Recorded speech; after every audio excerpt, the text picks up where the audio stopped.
Do you folks who sit in front of your computers really and truly think you're being interactive? Computer sex? Oh, really? Give me a break. What an orgasm you must get off that one. I'm a schemer boy, I'm a dreamer boy, I love a girl, I don't even fucking need a boy. Baby, I'm a beamer boy, need a beamer boy. I wanna see things that's two-seater boy. Oh my gosh, shorty pass out, take your ass out, then I pass out. Only I hit that, shorty get back. I got nothing knows from a list that, yeah, I'm in my zone now, put my phone down. On my own now, I'm on my own now. She wanna go down, I'm a real one.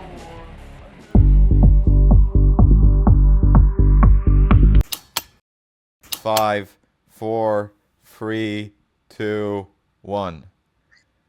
Scorpion Podcast. Welcome, Scorpion Podcast. Connor, tell me about those Nutella ice cream. What was going on with that? That's what I want to know about first. That's the first thing that's on my mind. So there's been two new ice creams that have hit store shelves in America, at least. The Nutella ice cream and the Kinder Bueno ice cream. I didn't even realize you guys had like Kinder Bueno in America. I thought that was like a European thing because I remember a thing about it. Like the Kinder Egg was like banned in America because stupid dumbass kids would like choke on it. Yeah, but then we have the Kinder Joy, which is where it's the egg and you split it in half, and on one side is the candy and on the other side is the toy. Was the Kinder Joy invented specifically because American kids were too dumb to distinguish the toy and the food? Correct. Yes. That's hilarious. Okay, so they made Kinder Bueno and Nutella into ice cream. How does it taste? Yeah. Well, they're the same. Pretty sure they're the same, like sister company, like the same company. And my dad, this just kind of shows like the American and like I'm an American too, but it's just like it's kind of funny because like my dad was like, "Oh, dude, I'm trying the new Nutella ice cream," and he had no idea about like the Kinder one at all. And he was like, "Yeah, I bought it, Connor. It was right there, and it was on sale. It's new. It's cheap right now. I just saw it, and I had to try it." And he said that it was really good. Okay. And I was really hyped about the Kinder one, but then he tells me there's a Nutella one. So Jacob, I bought both of them. Okay. You bought both And the Kinder and the Nutella. Which one was better? yes, I have not eaten the Nutella one yet. I've only eaten the Kinder one. That was enough sugarness for me. It was today. very sweet. It was extremely sweet, but it was so good. It was actually so good though. Okay. Very good. It tastes just like. Have you eaten like it's a Kinder Bueno ice cream. Have you eaten the Bueno chocolate bars? Yeah, I have. The ones that are like drizzled Dude, with a little black thing at the top. Bro, it's literally that, but with like ice cream as well. They already have like milk in them, so that would like melt in your mouth, I can imagine. You know? Already. They've had that ice cream apparently in Europe. Oh, have they really? So then America got that and the Nutella one. I don't think in European countries they have the Nutella ice cream.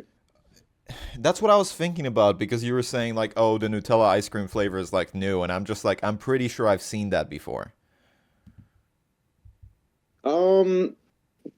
Well, it's new in America, but I don't know if the Nutella. I think the Nutella one is new here. Okay. But they're like all on sale right now. How expensive are they?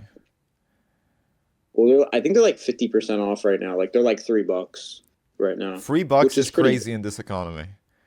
$3 for any kind of food is fucking insane in this economy, dude. I know. Well, I mean, dude, like a month ago, because I really like ice cream. So on St. Patrick's Day, when I was back home with one of my friends, we got ice cream from Carvel because he wanted to try the Lucky Charms ice cream. Okay.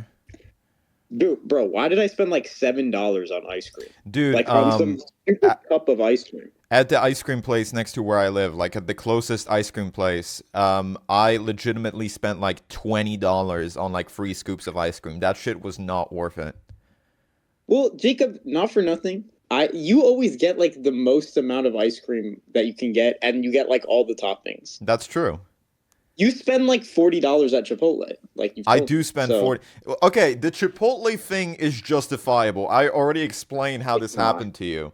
It This is a makes no very sense. interesting phenomenon. So you can get all the toppings that you want at Chipotle, but the second that you fucking dare to ask them, "Hey, do you mind if I put like chicken and steak on my shit?" They charge you for 2 burritos separately. That's just not true, Jacob, because I've seen people do it before and they don't charge them. You Then probably just asked in a weird way. or maybe the person that was You, like the cashier that day was just particularly retarded. But I'm pretty that could sure that also I be got across what I wanted to say. I wanted more meat on it. And they charged me $40 for my big ass burrito and my little drink. well, you can't have a full serving of chicken and a full serving of steak, but you can mix them I wanted a and have a full full serving of serving. both. Then you're gonna have to charge extra. You can't just do that. Who made that rule? That's That's such a extra. stupid rule. That's such What a do you bullshit mean? That's rule. literally like you're buying two things, Jacob. If they're No, gonna give because you I'm the not same getting the serving. bread. So it should be half the price. No, the bread that costs 50 cents. Yeah. Well, how much do you I think the wonder what meat? costs more, How much do you think the meat is steak or a worth? tortilla? How much do you think the meat is worth? Not a whole lot more than 50 cents. They probably have that shit at a discount of like $2 or $3. That's how they Mm, can make so many well, Chipotles. That's how they not. can fund the building because they save so much money on the I mean, food. have you, Jacob? I don't think you've gone to the grocery store and bought steak recently. I mean, do you see how much steak is at the grocery store? Okay, steak is a lot at the grocery store, but I've bought minced meat at Publix and it was fine. Yeah, that's minced meat. That's different. That's not a thing of steak. That's not chunks of steak, which is probably equivalent to about a 6-ounce steak that you're eating in a Chipotle bowl. Yeah, but Publix is also stealing money. So every You go single to company is stealing money you from you. They're charging this shit at a you go markup. to a yeah, but I'm just saying you go to you go to like a really average normal consumerist steak place in America, say Outback. You get the smallest steak they have, a 6-ounce steak. You're still probably spending like $15 on that Yeah. for that steak. Yeah, dude, So if you went to like Texas Roadhouse, you'd probably end up spending like 30 just for because of a little like piece of like fries or cooked potatoes on the side, and they give you a little shitty salad, and they call that, $5 extra or whatever. yeah, so the Chipotle bowl for $9 to have the steak and the rice and the beans and everything else toppings. $9 for the steak bowl. Well, it's 10.60 some places. They change it per like city and stuff. Is not that bad. So, but no, you cannot get a full serving. You should expect to pay another $10 if you're getting a full serving of meat. Yes, if you want to ask them to have half and half, that's a different thing. I remember when I was a little kid, there was like a hot dog truck that would come Say up. it. Huh? Okay. What? There was a hot dog truck that would come up, save your commentary for later, in the park next to where my old house was, in the park that we've both been to. And in that park, it used to pull up during like the kids' football games or whatever, or the practices, or the baseball games, because people would be buying the hot dogs and shit. And I used to walk to the park and I used to buy the hot dogs. And my mom berated me because the hot dogs for the toppings and everything were $4. And she was just like, "You're being ripped off because it's $4." This is at a time when a burger at McDonald's cost like $3 or $4. This was like 2013, 2014. We're only like 10 or 12 years later, and whenever I go to the grocery store, I expect to spend like upwards to 100. Whenever I go out to a fast food restaurant to eat, I expect to spend like $20, $30. Shit is insane. You were going to sports games that you weren't attending as a child just to eat the shitty hot dogs. That is an excellent way to phrase it, yeah. Is there anything wrong with that? I think your mom was just upset in your life choices, not that you were spending money. I was 10 years old, Connor. What the fuck else was I supposed to go do? Like, stay home and play Pokemon? Like, I didn't have much things to do in life. You were supposed to go out and play Pokemon. You've never Well, played I did that in Pokemon Go? 2016. That was all great. That's what I did in 2016. This is 3 or 4 years before then. Oh, okay. Yeah. And I was 12 in 2016. I was already a big Okay. boy, you know? Yeah. I was doing interesting things when I was 12 years old. Let's just put it that Like way. what? Like what? Um, Playing Minecraft factions, looking up hot girl naked on my tablet in the incognito tab, and being exposed to pornography. I've never used the incognito tab in my life. You've never used the Have you incognito ever? tab? Never. What is the point of it? What does that do? I don't. It You makes can't you just feel you less can't just guilty delete. for what you're looking up because you don't see it in your search history. You can't just delete it. Yeah, but if you delete it, it doesn't come up in your search history. Yeah, but If you delete a lot of people just are too lazy to delete it. Oh, I always delete it if I search up something that I never want to see again. Okay, well, that takes a lot of effort. And if people do that a lot, then they just default to using the incognito tab. I've used the incognito tab for normal things before, just because I didn't want them in my search history. Yeah, I mean, I've deleted just normal things because I don't want them in my blah blah blah history. I I mean, it's periodically just delete my being search lazy. history because I like to keep my shit clean. Exactly. So if you're deleting your history, why do you have to be in the incognito mode? I don't know because it feels cleaner. This is Then all why just don't like aesthetics. This is all just then why like don't we use it? Then why don't we use it all the time? The incognito mode. Why doesn't everyone just use that all the time then? I guess because people still want to have like the default like fill in like when you start typing Y and it defaults to YouTube. That's why I don't use it because I wanted to remember some of my Or search history. YouTube has an app, Well, I and they don't use have the app because I think I use the app on my phone. I have YouTube Premium, but I don't use it on my computer. If I want to go to YouTube on my computer, I like typing in Y and it fills in I from don't my really search use history that I want to go to YouTube on my YouTube. computer. Huh? I don't watch YouTube on my computer. You don't watch YouTube on your computer because you only watch YouTube on your phone because of your short attention span. No, because if I want to watch long form content, I'll watch something with actual like substance in it.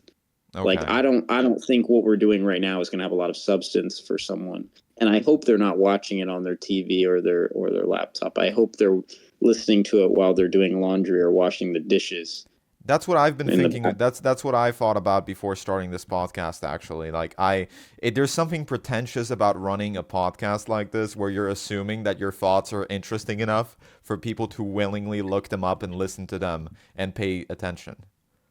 Yeah, it's just schlop to hear in the background, to be But honest. sometimes sometimes you get something from it. Jacob, don't talk to me about attention span. I watched 2 movies today, Jacob. Okay, What movies were they? I'm kind of a cinephile, actually. I need this to become just like Jacob and Connor's movie review. Honestly, like I mean, that's the only thing I can genuinely talk about. okay. Like What detail. movies did you watch? I watched Paper Moon, directed by Peter Bogdanovich, and I watched Rope, directed by Alfred Hitchcock. Okay. Paper Moon was I watched the Criterion, and I'd been trading Criterions with a fellow classmate. And one of the movies that he gave me was Paper Moon. It's from 1973. It follows a con man who finds himself saddled with a young girl who, like, she may or may not be his daughter, and her mother just died, and he's trying to take her to like her relatives or whatever, but they end up getting in like a bunch of shenanigans together.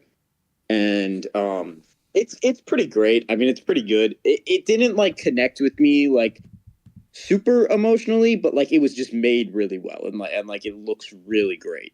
It's in black and white. But it's not. It's from 1973. So like I was watching it and I thought it was a lot older than it actually was. Because like obviously it could have been in color if they wanted it, but it's got that like nice warm feel while being about like kind of upsetting stuff.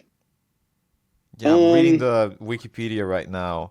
One night, they stop at a local carnival where Mose becomes enthralled with an exotic dancer named Miss Trixie Delight and leaves Addie at a photo booth to have her photograph taken alone.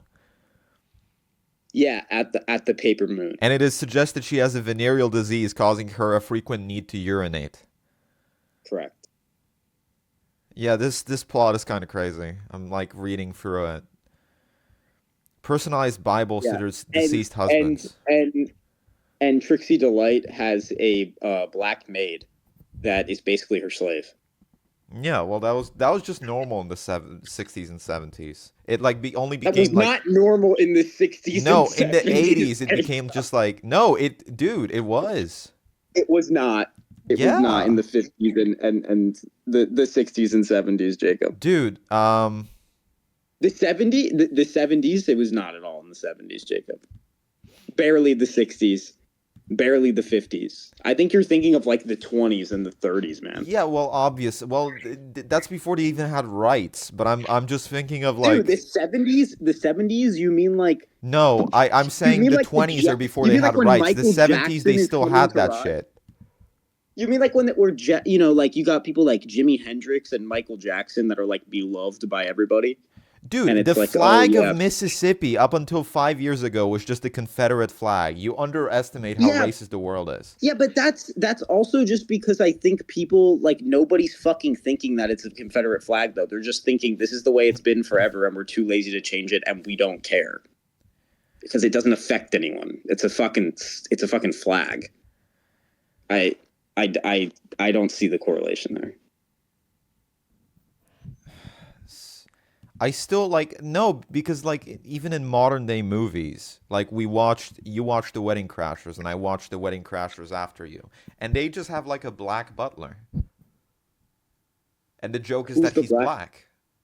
So Paper Moon, Jacob, I just proved my own point. So Paper Moon takes place specifically around 1936. So Okay, it's so that makes sense. yeah. Yeah, it not the 60s and the 70s. Okay, I still think it was 60s and 70s. No.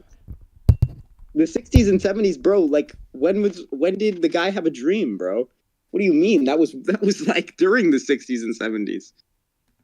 Okay, I'm just reading it right now. Why did white middle-class American households stop hiring black women as housekeepers in the late 1950s to early 1960s from Quora? Okay, dude, Martin Luther King Jr. delivered his iconic I Have a Dream speech on August 28th, 1963. This Yeah, and movie everybody came out. stopped being racist after that. Are you serious? No. Yeah, but I said the word slave, bro. Okay. They were Yeah, segregated. they were not They slaves. weren't indentured servants in the 60s and 70s. They were not indentured servants, but they were still like people from like St. Kitts and Nevis or some other Caribbean island who were just like black and who were descended from slaves who came to America like looking for jobs. They were still like not in good paying conditions. Mm-hmm. That's I what I don't was know. saying. Let's talk about the Wedding Crashers thing. What are you talking about? Oh, they just have like in the Wedding Crashers in the movie, they just have like the Jamaican butler who's just like, "Oh, bud, you are fucking both the grandma and the granddaughter. Keep it down, man." And that's his entire character. Oh, yeah, yeah. Well, I think that's just because it's like a comedy movie from the early 2000s. I don't, Yeah, it that's is what it true. is. That's true. I mean, that movie's literally all about just like fucking women, Yeah, Jacob. dude. So, The early 2000s, a lot of the shit that debuted, back then, I don't think it would make the cut today. I mean, yeah, that's what everybody says, but it's also better. So, Yeah. Call me Mr. Genius for making a point that people have repeatedly made over and over again throughout history, but yeah. that's just what I'm thinking to myself. It's just in my little noggin that makes sense. Yeah. Yeah. Anyways, what's with the draft? What were we talking about the draft? What was I talking about the draft? Yeah. Um, what is? I mean, what You is were there to saying say, bro? everybody's gonna get drafted. The new draft system or something. You didn't read about it? Nah, I didn't know anything about it. You didn't? You didn't? Okay, No. so all right. So, I mean, I'll bring an article up just to make sure I don't say anything that's like Oh, by the way, did you know I out of. just looked up the Wikipedia page for Paper Moon. It says the legacy, and it's only one thing, and it says the head writer of the television series Obi-Wan Kenobi, Joby Harold, looked at the films Paper Moon and Midnight Run as influences for Obi-Wan Kenobi and Leia Organa's relationship after the latter's rescue. It's Leia, but okay. Fucking, I haven't finished watching the Star Wars movies. Yeah, but you watched the first one. I watched the first one. That's true. And the first one, I just remember thinking that the whole like thing where they didn't quite figure out whether it was incest yet was kind of weird. And I also thought like it was weird that Jabba the Hutt was a human in the version that I watched. All right. So if you wanna hear the thing on what's going on with the automatic draft, I'll let you know. All Yeah, right. I do. So they recently changed. They updated some stuff about the draft and how it would work systematically in their system. So it's a thing called the automatic military draft, and it would start in, I think it was maybe December 18th, and basically, it's that they will automatically register men from the ages of 18 to 25, put them in the military draft pool starting in December. And it's a part of a measure that is put on by the annual defense policy bill Congress signed into law around late last year. Now, there hasn't been a draft since 1973 during the Vietnam War, obviously. But so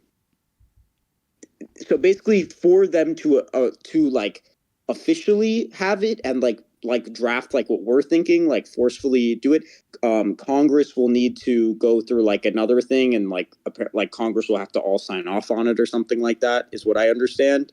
But basically, what's kind of scary is that why are they making they're making updates to basically make it easier to draft people. Okay, I get Like that. that's literally basically what's going on, is they're making it easier for our names to all go in a pool to get picked from a hat, to say you have to go, and fight against Iran. You have to go to Iran. Yeah. That's Well, basically they're what's going on. preparing. They're prepping is what's Yeah, happening. they're prepping. They're prepping, and it definitely looks like it could be a possibility. They're prepping to have. hard. It definitely could be a In possibility. 2027, it's going to be interesting. What 2027 is when things are going to get interesting for sure. I agree. 100%.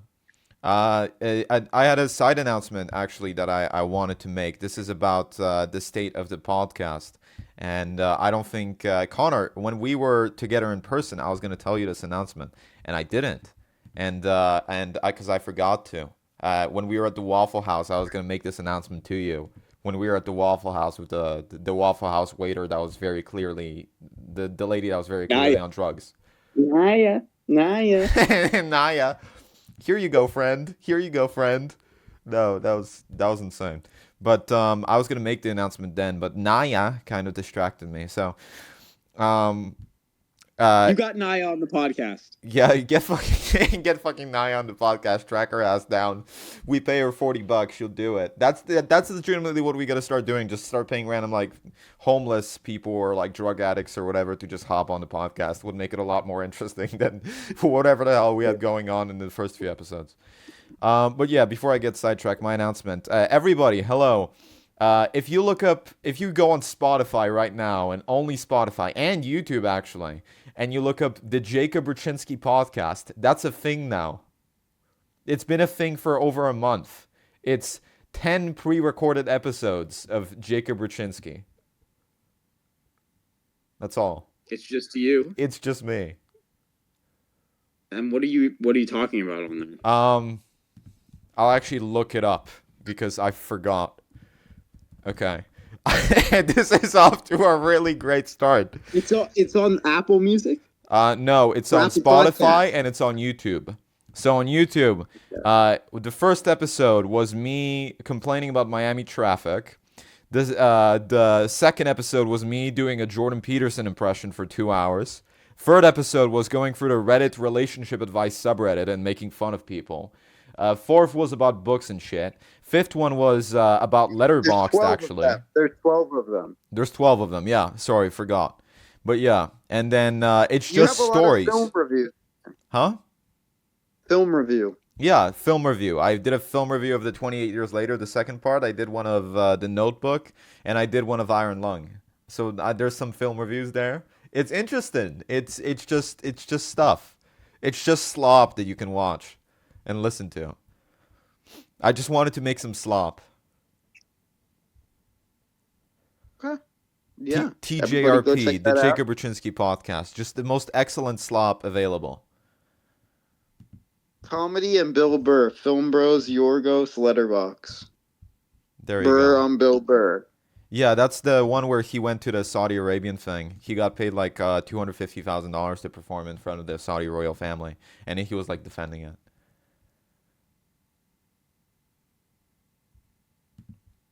Yeah.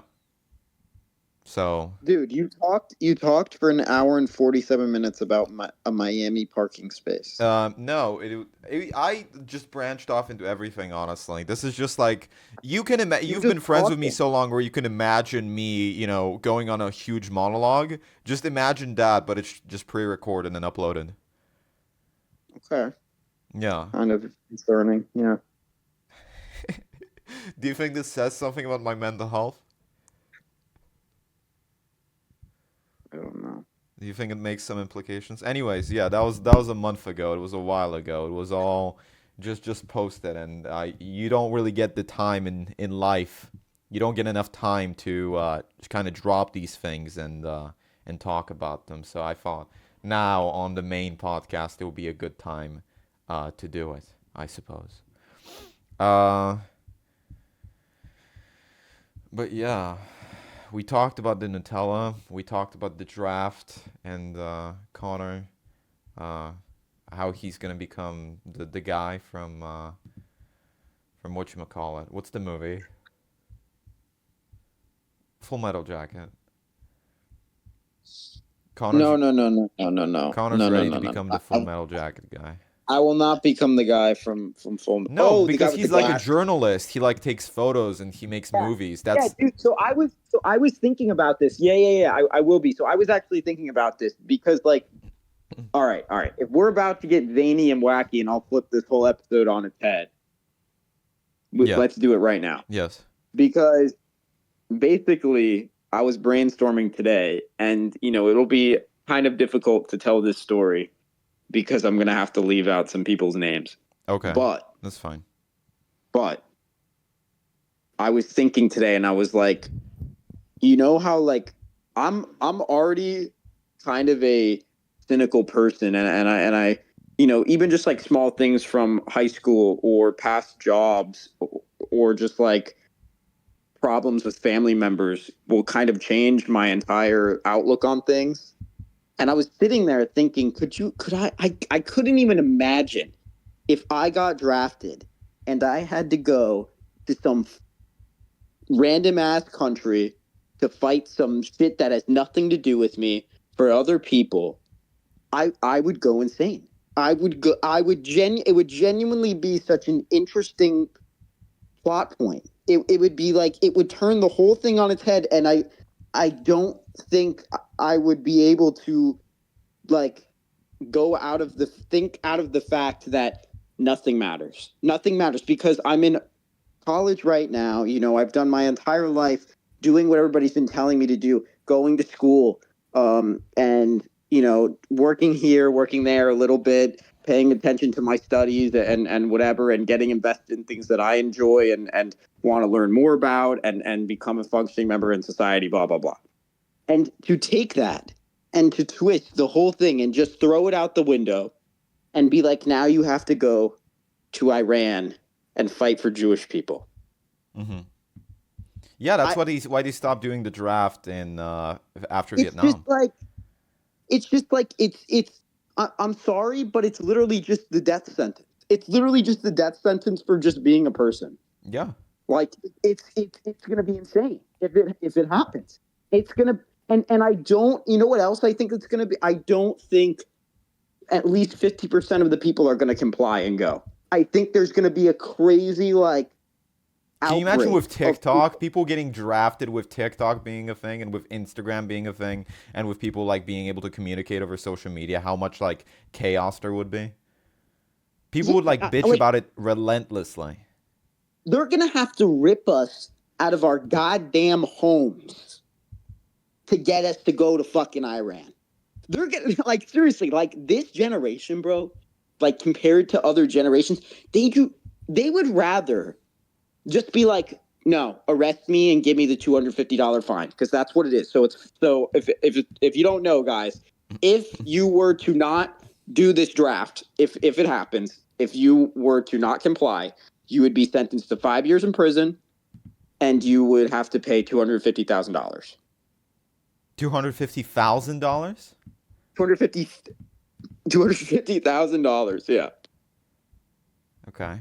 That's that could be wrong. Wait. You're gonna fact check yourself. You're gonna do Yeah, the yeah, Jamie pull this shit up of the Scorpion Movement podcast. yeah. Also, we're changing the name. I decided on this today. We're not doing the Scorpion Movement podcast. I don't know why it's a movement. It's not a movement. It's very few people. It's just the Scorpion podcast now. Just a side note. This is the official announcement. Yeah.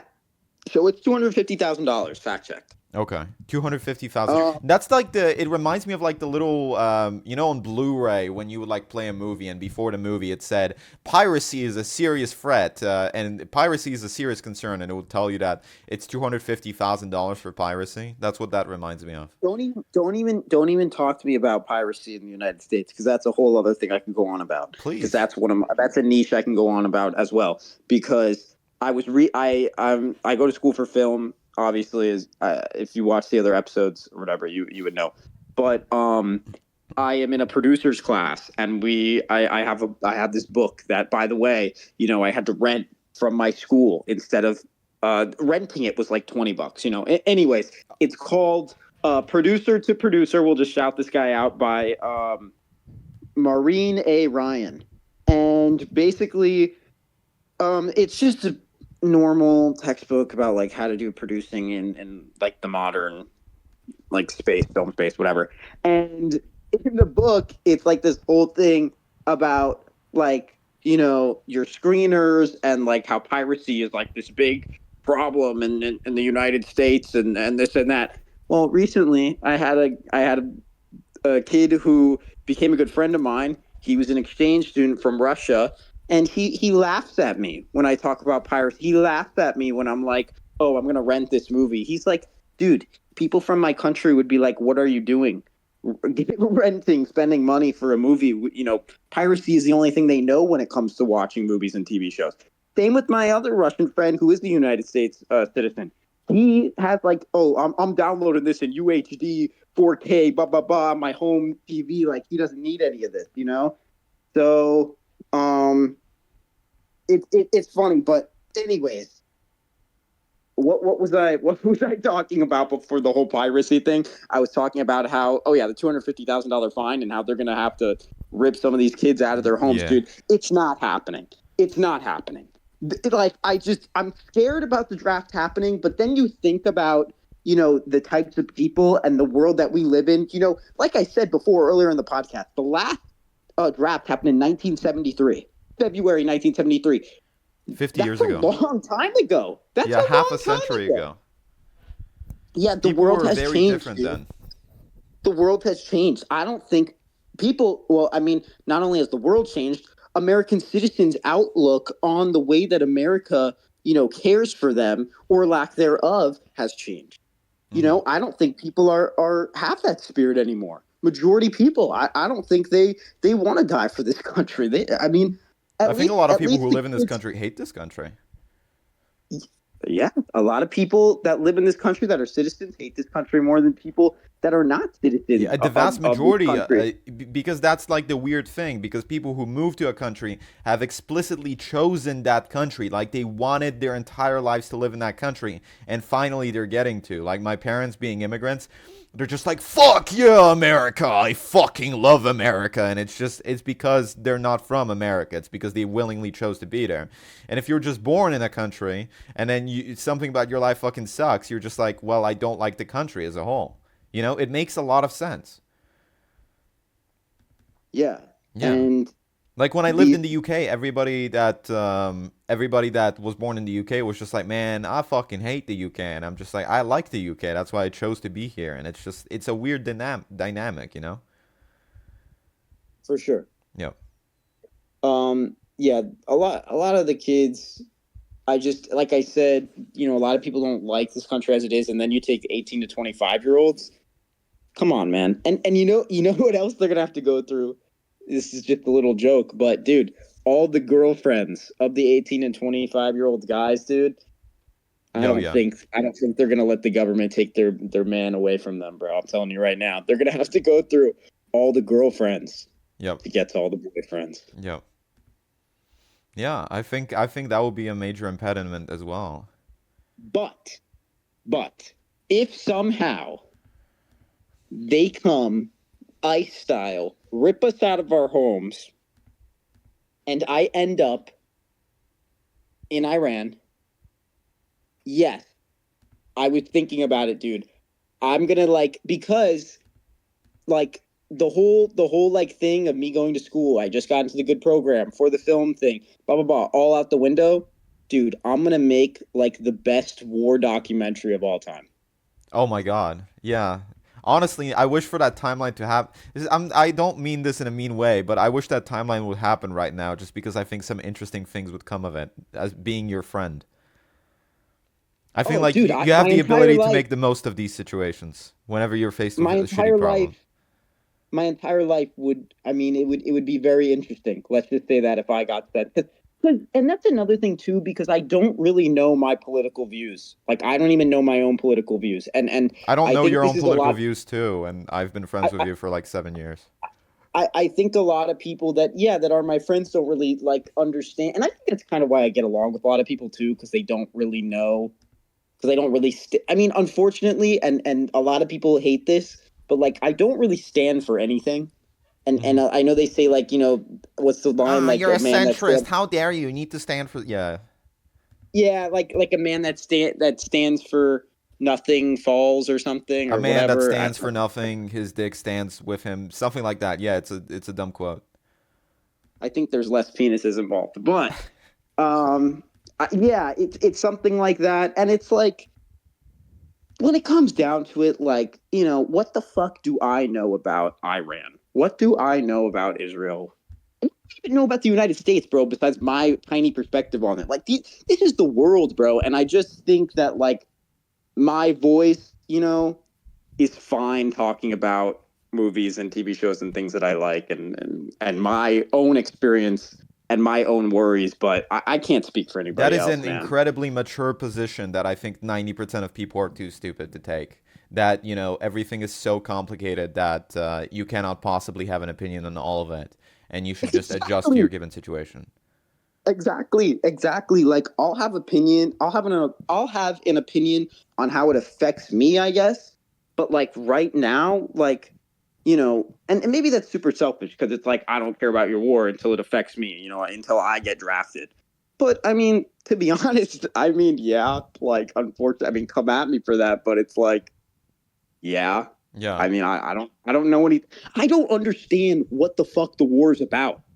Hmm. And Jacob, I'm sure that's more a you thing. Yep. You could tell us all about that. Maybe I need to inform myself. But whatever the fuck it's about, it's not worth me risking my life for. It's Hmm. not worth you risking your life for. It's not worth any of my friends that are men from the age of 18 to 25 risking their lives. Hmm. And dude, if it happens, I just think you're gonna either get part A, where it's everyone like it doesn't come into effect, and Trump and all the old people get really upset that they came from a generation where they had to do fucking nothing, and they a lot of them dodged the first draft, so and now they're gonna all make us go Well, for this no, one they and didn't fight do them nothing. They for it. worked all summer of 1963 for their first house. They worked Oh, all that's summer right. long. It was $12. Yeah. That's right. Oh my god. No, Yeah. dude, it's insane. The house prices back then were actually insane. Did you know that, like, Dude, using the yeah. GI Bill, if you were a World War II veteran and you came back, you could, like, work for a couple months and you could have enough money to buy, like, a two-story house with 3 bedrooms. I mean, what was the average house price? The average house price was several $1,000s, and of course, that was, like, in today's money, that would be, like, $60,000, which is not a lot of money for a house at all.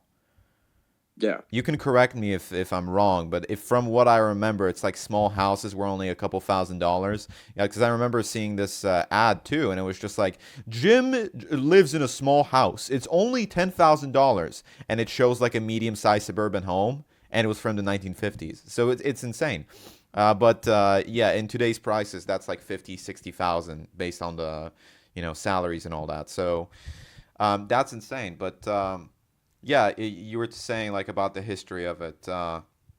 When I initially brought you on this podcast, I wanted to inform you, and I suppose I'm going to inform you now that if there's ever a time where you need any historical context whatsoever, I would be very happy to oversimplify these topics and explain them to you. It was one of my favorite things to do for you as a friend. Also, the PDF of the book where you were talking about how the book says that piracy is bad. The PDF may or may not just be in the chat. I may or may not have found that book that you paid to rent from your college online by going on www.yandex.com and looking up the title. And it took me 5 seconds. Again, that's www.yandex.com for PDFs. I may or may not have just done that. So it may or may not be in the chat. But yeah, that's just, I wanted to sum that topic up. I do. Yeah, I do see it. I should have prefaced, if you wanted to make this whole like comeback thing, that I have the second edition. Okay, So you have the second. Well, I'm sure they have the second edition as well. If they're already putting dozens of copies of this specific PDF up, they've probably kept up to Yeah. date. You proved your point. Very cool. Yes. There's various books which are extremely hard to pirate, including a certain book named Paradigm Shift by Jacob Berczynski, which is very difficult to pirate. You can't find a pirated version of it anywhere. You have to buy it. Yes. Yes. And that's definitely because, I own one. I you own do one. own one. You do own one. Yeah, I own one as well. It's signed by the author. I can't believe it. No, Really? dude. You're fucking signing my own copy. That's so sad. I should have even mentioned that. Dude. Yeah, we were talking about the Iran thing, and you were giving the perspective that, if something doesn't concern you specifically, you don't think that, you're not like one of those white girls that puts up Instagram stories for a day that says like pray for Yemen or something. Correct. Yeah, Like it doesn't you're mean I don't care very about. involved with your own life. Yeah, it doesn't mean that I don't care about other people. It's just that unfortunately, like I know that making a post about it on Instagram is not going to do anything. Yes. There's nothing like, and especially it's really annoying too for like maybe it's just like I don't have hope or something, but like when there's people that have like actual power, what am I going to do? Like they're not doing anything. Or sometimes they are doing something and it's still not changing. People that have actual power. So I don't know. It's not my stuff. I don't know. It's not your slice of cake, so to say. Okay. Yeah. No, I entirely understand your perspective. And yeah, I think talking about political views, I mean, like, can I just ask you, what do you think my political views are? Like, do you think I'm the same as you, where I'm just like sort of a mishmash, or do I have some strong opinions? No, I believe that you are. I mean, I don't know like the specifics. I only know like the simple basic stuff like conservative and liberal. I know that you lean left. But you're very much leaning left in a more I don't know, man. I just it's not something that I really pay attention to like with a lot of my friends. I really don't. I know that to you they seem more like labels probably rather than you judge the person based on what the person is. Yeah, I think it's almost like become now like a race. Like like people's race is the same as their like people identify with their political beliefs, like they put a label on it. It's like it's like how people started using gender recently, and how people have used race for like centuries. Where it's just like it's part of you. I don't even know about the gender thing. I don't want to get into that. Yeah, I don't want to get into that either, but I'm just saying like it's an identifier now. The same way that religion used to be. That's a better comparison. Yeah, but I was going to say more of it as it's like, it's like a community. And like, if you're not in that community, then you should be, casted out. It's like different races, like obviously we live in a world that's a lot better than like we were saying, like with the paper moon thing. It's a lot better than it was years ago. But it's still like there's still racism and stuff, and I feel like it's the same thing. Like what's the word called for like when you're against someone because of their party affiliation? It's like we can't get along with people that we don't have the same opinions with. It's like we're not mature enough to just be like, okay, you have that opinion, I have this opinion, whatever. Mm-hmm. Because when it comes down to it, we're not people of power. I don't You really don't make think the that choices. either of our Yeah, votes, right. And there's I no don't point think in that either of arguing our so much. votes matter. None of our dude, it doesn't matter. Hmm. It doesn't matter. Like, Yeah, and that's we're all when goy you cattle. realize We all eat the goy when, slop. exactly when you realize that it doesn't fucking matter. It's just like your vote doesn't matter, my vote doesn't matter. But you know what they do like? They want us to be mad at each other. They want us to clash. That's what they want. They don't want us to come together and be like, you know what? Maybe the people in power are the problem, not us. Maybe we shouldn't get mad at each other. Maybe it's these people that are glorified, student of the year or some bullshit. They're glorified class presidents and class SGA, dude. Mm-hmm. That's all these people are. Fucking hate the Like, there's SGA. fuck SGA, bro. Though It's just all the people who fucking do SGA in high school end up doing like homeowners association bullshit. In when they become homeowners, these are like the scum of the world. These are yes, people who like saying, yes. actually And the your only lawn is like 0.5 inches too long. yes, and the people that they only become the homeowner association because they couldn't become politicians, bro. Yes. I'm sorry. That's just how I view politics. I view it as a what is it? Like a popularity contest, bro. Who's better at charming?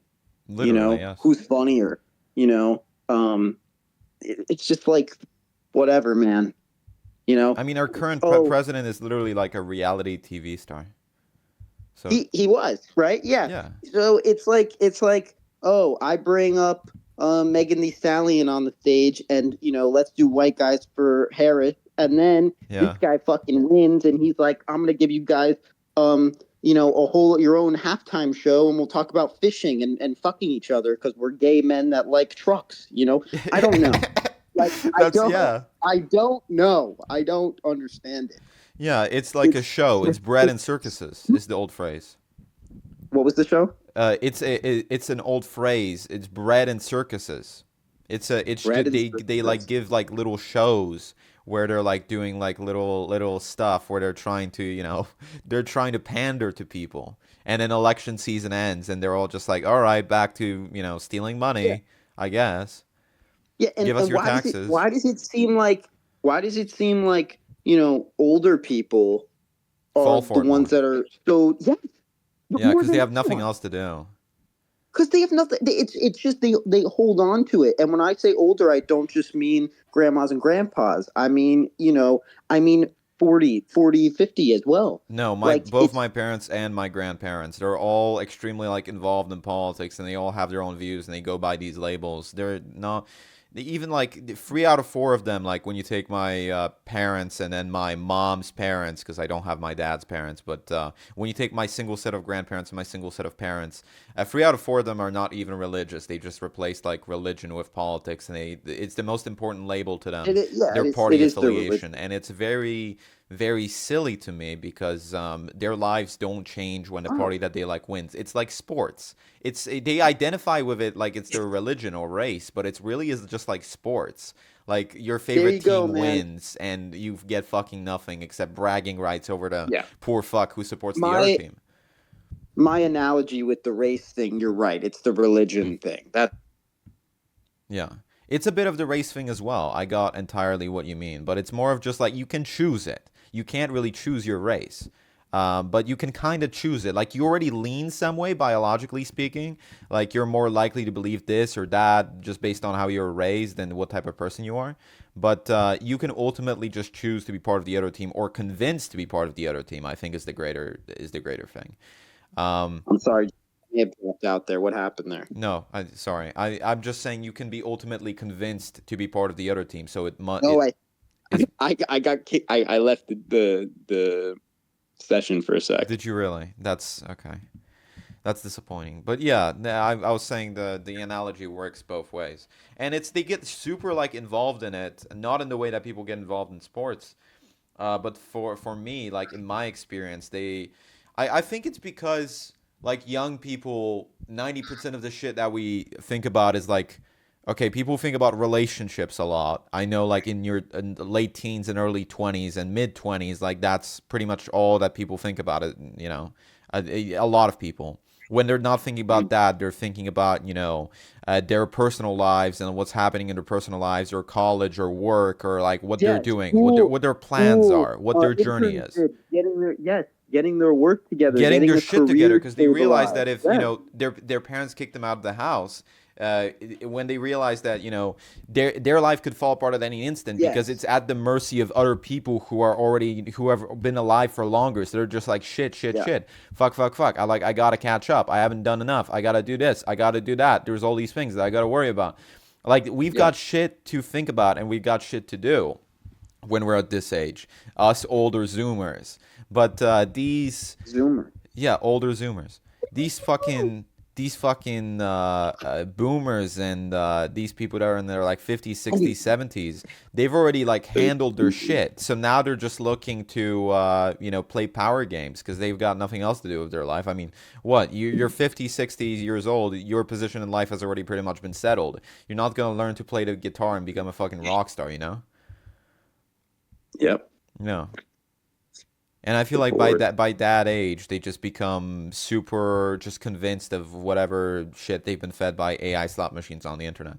No, I was running the other day. I went for a run, and there was just I saw near a bus stop there was just an older like black Jamaican or something lady, clearly not English, and she was listening to like text to speech like bullshit.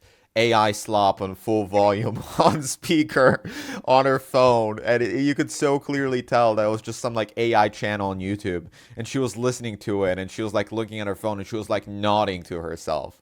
And I'm thinking like, you know, once people just get older, they just become extremely susceptible. Yeah, I feel like that's a trend. But yeah, those are my thoughts. I feel like people are just becoming stupider in general.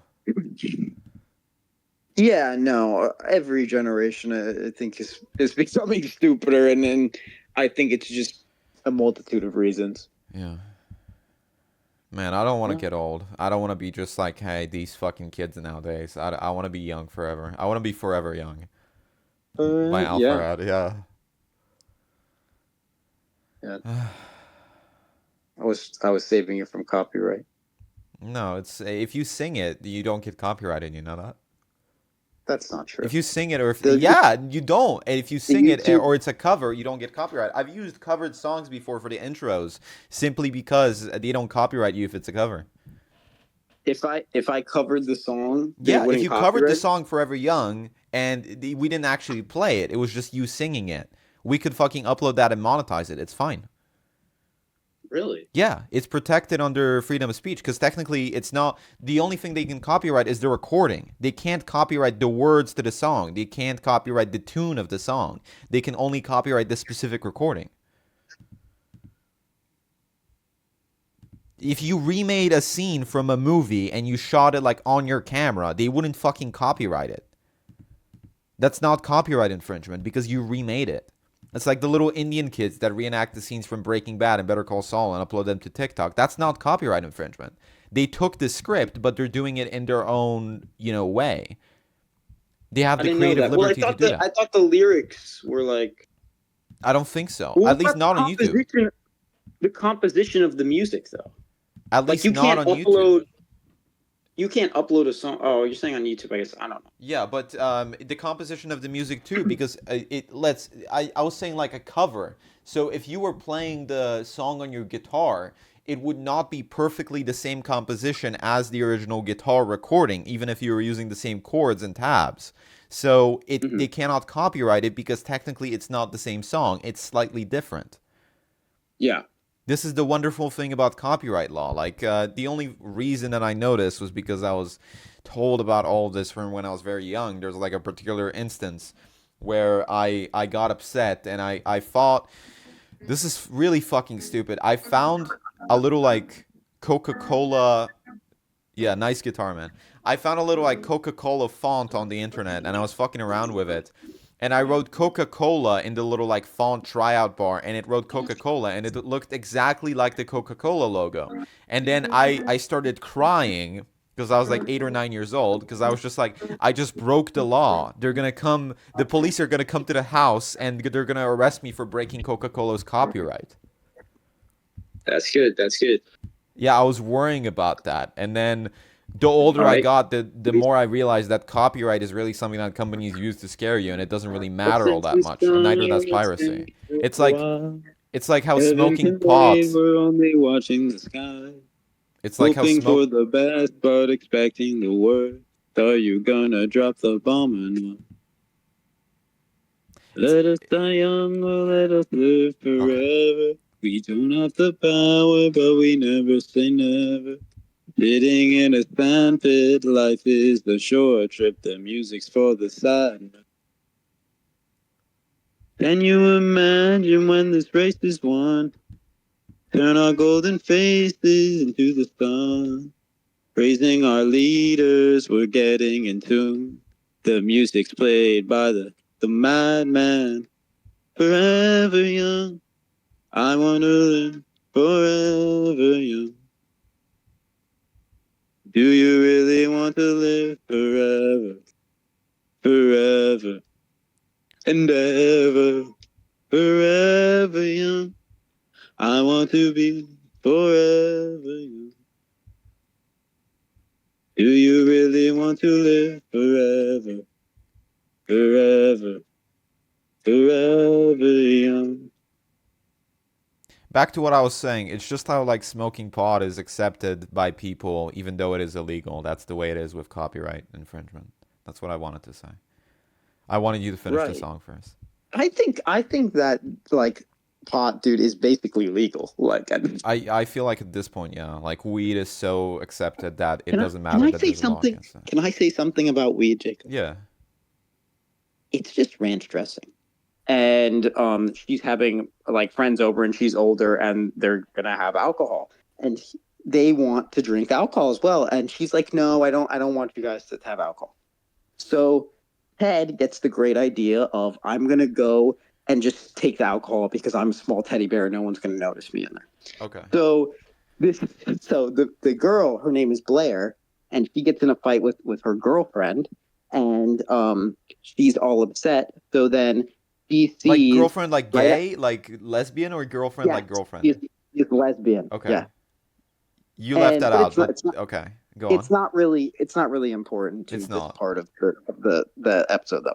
So she's like upset with her partner, so she storms off, and then she sees Ted, and she just doesn't even care that he's taking the alcohol at this point. And Ted's like, you know what? She seems really sad. I'm gonna sit with her. So they start drinking. Okay.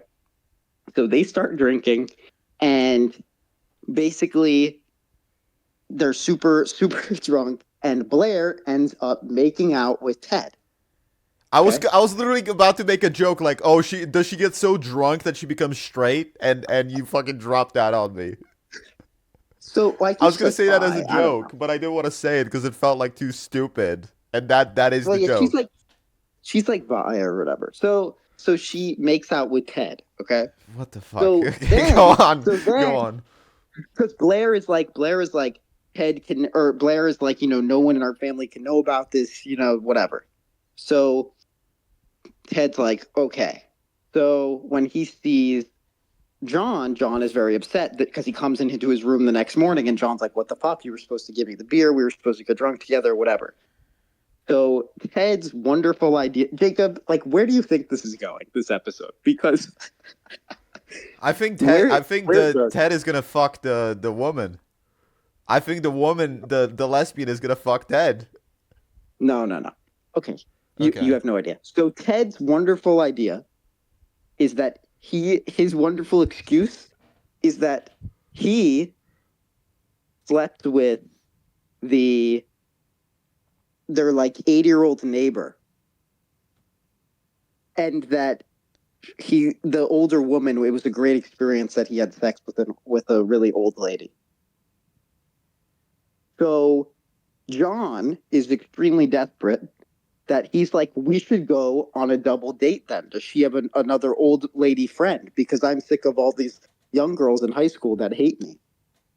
Real. So He wants let's some go on a MILFs. double date. So they end up going on a double date where John is the only one that thinks that he's going to fuck these old 80-year-olds. And they're like, what the fuck is going on? And he's like hitting on these like 80-year-olds at the restaurant this whole time. Wait, are they not aware that they're on a date with them? Because Ted just like sets it up as like, oh, well, you know, we're neighbors and we never really meet you or whatever. So it's just like this nonsense thing. And they're like, okay. Okay. So then what happens is the old ladies think that they are grifters and that they're just going to steal their money and steal all their jewelry and stuff. So the old ladies freak out and like scream at them and then leave. And that's literally the whole episode. I love that show. Oh my god. Dude, I'm gotta be so like real. Like I'm not reacting, but I want to say that you summarizing the plots of just random bullshit that you've watched is one of my favorite pastimes. Like listening to it. Thank you. Because I could look Thank it up on the internet, but it wouldn't have that little Gundy charm to it. And as Yes. I'm listening to it, I feel like you leave details out, but I feel like I'm on a schizophrenic little trip where I'm figuring things out. You know what fucking movie you should watch? You should watch Dinner in America. You should actually finally watch that movie after multiple Where is people it? that you know. Where is it to watch? Where's Dinner it in to America, I just... Is it illegal to say that you pirated something? Is it illegal to announce that? Wait, did I even pirate it? Yeah, no, wait. It's on something. It's on something called Plex. I don't know what the fuck that is. It's on the Roku channel for free, and it's on Plex for free. So I just watch it there, or you could just go to www.yandex.com and look the movie title up and look HD up, and then you'd find it. I mean, what the heck is this movie though? Like it just. It's I can summarize it very well. I can love very very quickly without spoiling it. I'd love to do the same thing that you do. It's a fucking guy who's a piece of shit and he falls in love with an autistic girl, and it's very like Scott Pilgrim styled. It's just Scott Pilgrim versus the world. Okay. That'd be a good movie too, Scott Virgin versus the world. So she is autistic. Okay. Yeah, she is like that's one of the main points of the movie, that she's just like a mentally ill girl, and then he's just like a guy who just fucking hates everything, and he's just like, I want to fucking do drugs and be a piece of shit and like destroy people's mailboxes, and then she like softens his heart, but it's not in like a cheesy way. It's in like shit like happens, and it's like I don't know how to explain it. It's like it's just well made. It's well made, and it's aware of its own limits. It parodies itself, dude. It makes fun of itself very frequently. They do a thing that I love in that movie, and it's why I rated it so highly on my Letterboxd account. There are like these jock characters who are like bullying the girl on the bus, but instead of like trying to lean into like this stereotype, which would not work in 2026 or wherever, it's a pretty timeless movie. Like it doesn't reference modern technology that much, but instead of like trying to lean into that stereotype and risking it coming across as cringe, they just like turn the cringe up to like the maximum level where they're fucking satirizing the entire a trope of these jock characters like bullying people in movies. Like they literally try to make them look like the fucking optimal stereotype of what like a jock character would be, where they have like these awful fucking haircuts and like these varsity jackets that just have like the first letter of their name on them, and they're all colored the same thing, and they like walk up to this girl and they're just like, hey, fuck you, you're stupid, I'm gonna pants you, and like it's written so that they're like very robotic, and you're meant to understand like, okay, it's making fun of this stereotype, and then it repeats it makes sense because the rest of the movie is very emotionally charged, and here it's like very clear, like there's no emotion to it. It's just relevant to the plot line. So the jokes show up again and again and again. It becomes like a recurring joke, and they always say that they're on their way to practice. And there's just a scene where it's just like a zoomed out field in the middle of nowhere, and they're all just running around, and they're just like, oh man, this is some really good practice. We're really practicing. And it's just like they're fucking practicing nothing. It's just, it satirizes itself. The movie shits upon like the idea of itself. And then it like implements emotional scenes between these satirical scenes to basically show you like, hey, this is like how fucking boring and stupid the world is. And this is just how deep like people's inner lives and mental stuff is. Like it focuses very deeply on just like the mental and psychological aspect of it. And it does that with like a very very very basic plot by just like interfering it with little comedic elements, making fun of how retarded and brain dead people are, and then showing these emotional scenes in between. I liked that. I don't know if you would. I think it will be like 3.5 Gundy stars. It will be like 3 or 3.5 Gundy stars. But for me, that was 4.5 Jacob stars. Yeah, I'm really intrigued about it. I guess I should watch it because you and our other friend have watched it. Yes. And our other friend, two yes, people that's what I was saying. both... Like multiple of our friends have watched it and recommended it to both of us. I'm usually the only one that's seen the movie, getting everyone to watch it, telling everyone to watch it. And Yes. now you're the one that's being told by everyone to watch a movie. Exactly. Yeah. And I know because you're a good friend that eventually you're going to get to watching it. Just like because I saw your review for The Wedding Crashers, I was never going to watch that fucking movie. But because I saw your review and I know that you would have liked me to see it, I saw that movie. So I feel like it's the same thing with this. Yeah. But yeah, no, just the plots of these little things that I watch are very interesting to me sometimes. I watched a lot of good movies recently. Let's just say it like that. Dude, Jacob, you've been watching movies, which is like crazy. Like you've actually been watching stuff. I've been watching movies again, yeah, after taking a hiatus. I wanted to catch up with the people. Super Mario Galaxy. Oh my gosh, Jacob, dude, fucking Super Mario. What the fuck was that movie? Oh my god, it's terrible. Dude, it is so much shit was happening. It's not a movie.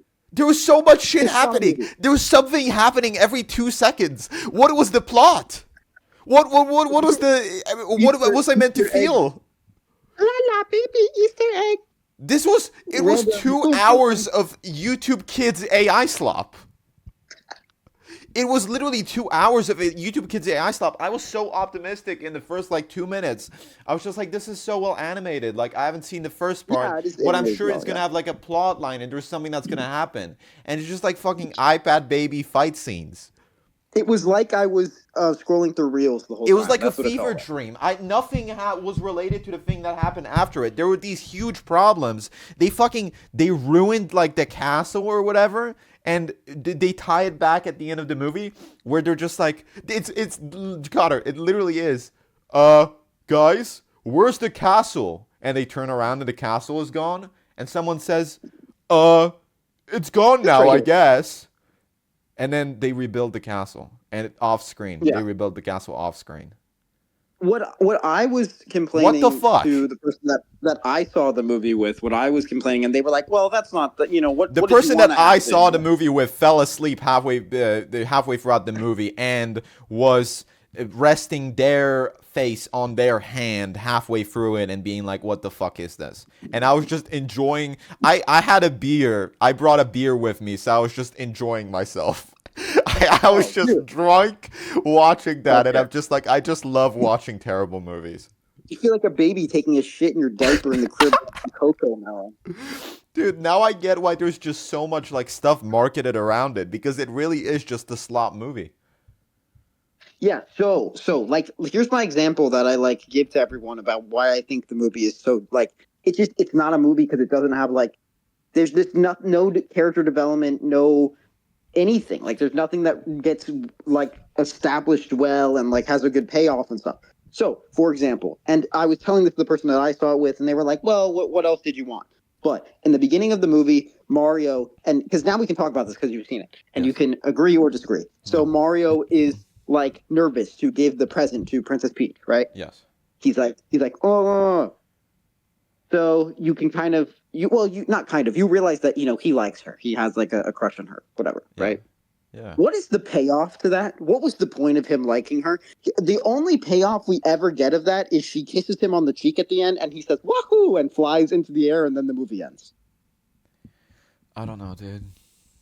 Like what is that payoff? But What is in the, can I play devil's advocate for a second? Yeah. It's a kid's movie. Did you want her to fuck him at the end? And they've got to make sequels for it. Like, they can't have a romance arc start between them, because that would mean that there would need to be continuation. They need to hint at him liking her every single movie. All right, the whole "it's a kids movie" thing is the dumbest thing I've ever seen. Because I recently saw the re-release of Kiki's Delivery Service. That's a kids movie.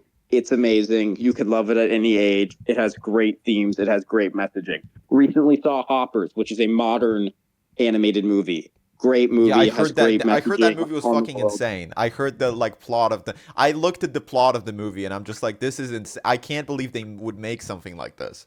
Like that And fly. it's great. That concept is just. I don't know. I haven't seen it. I'm probably not gonna see it, but it just sounded good.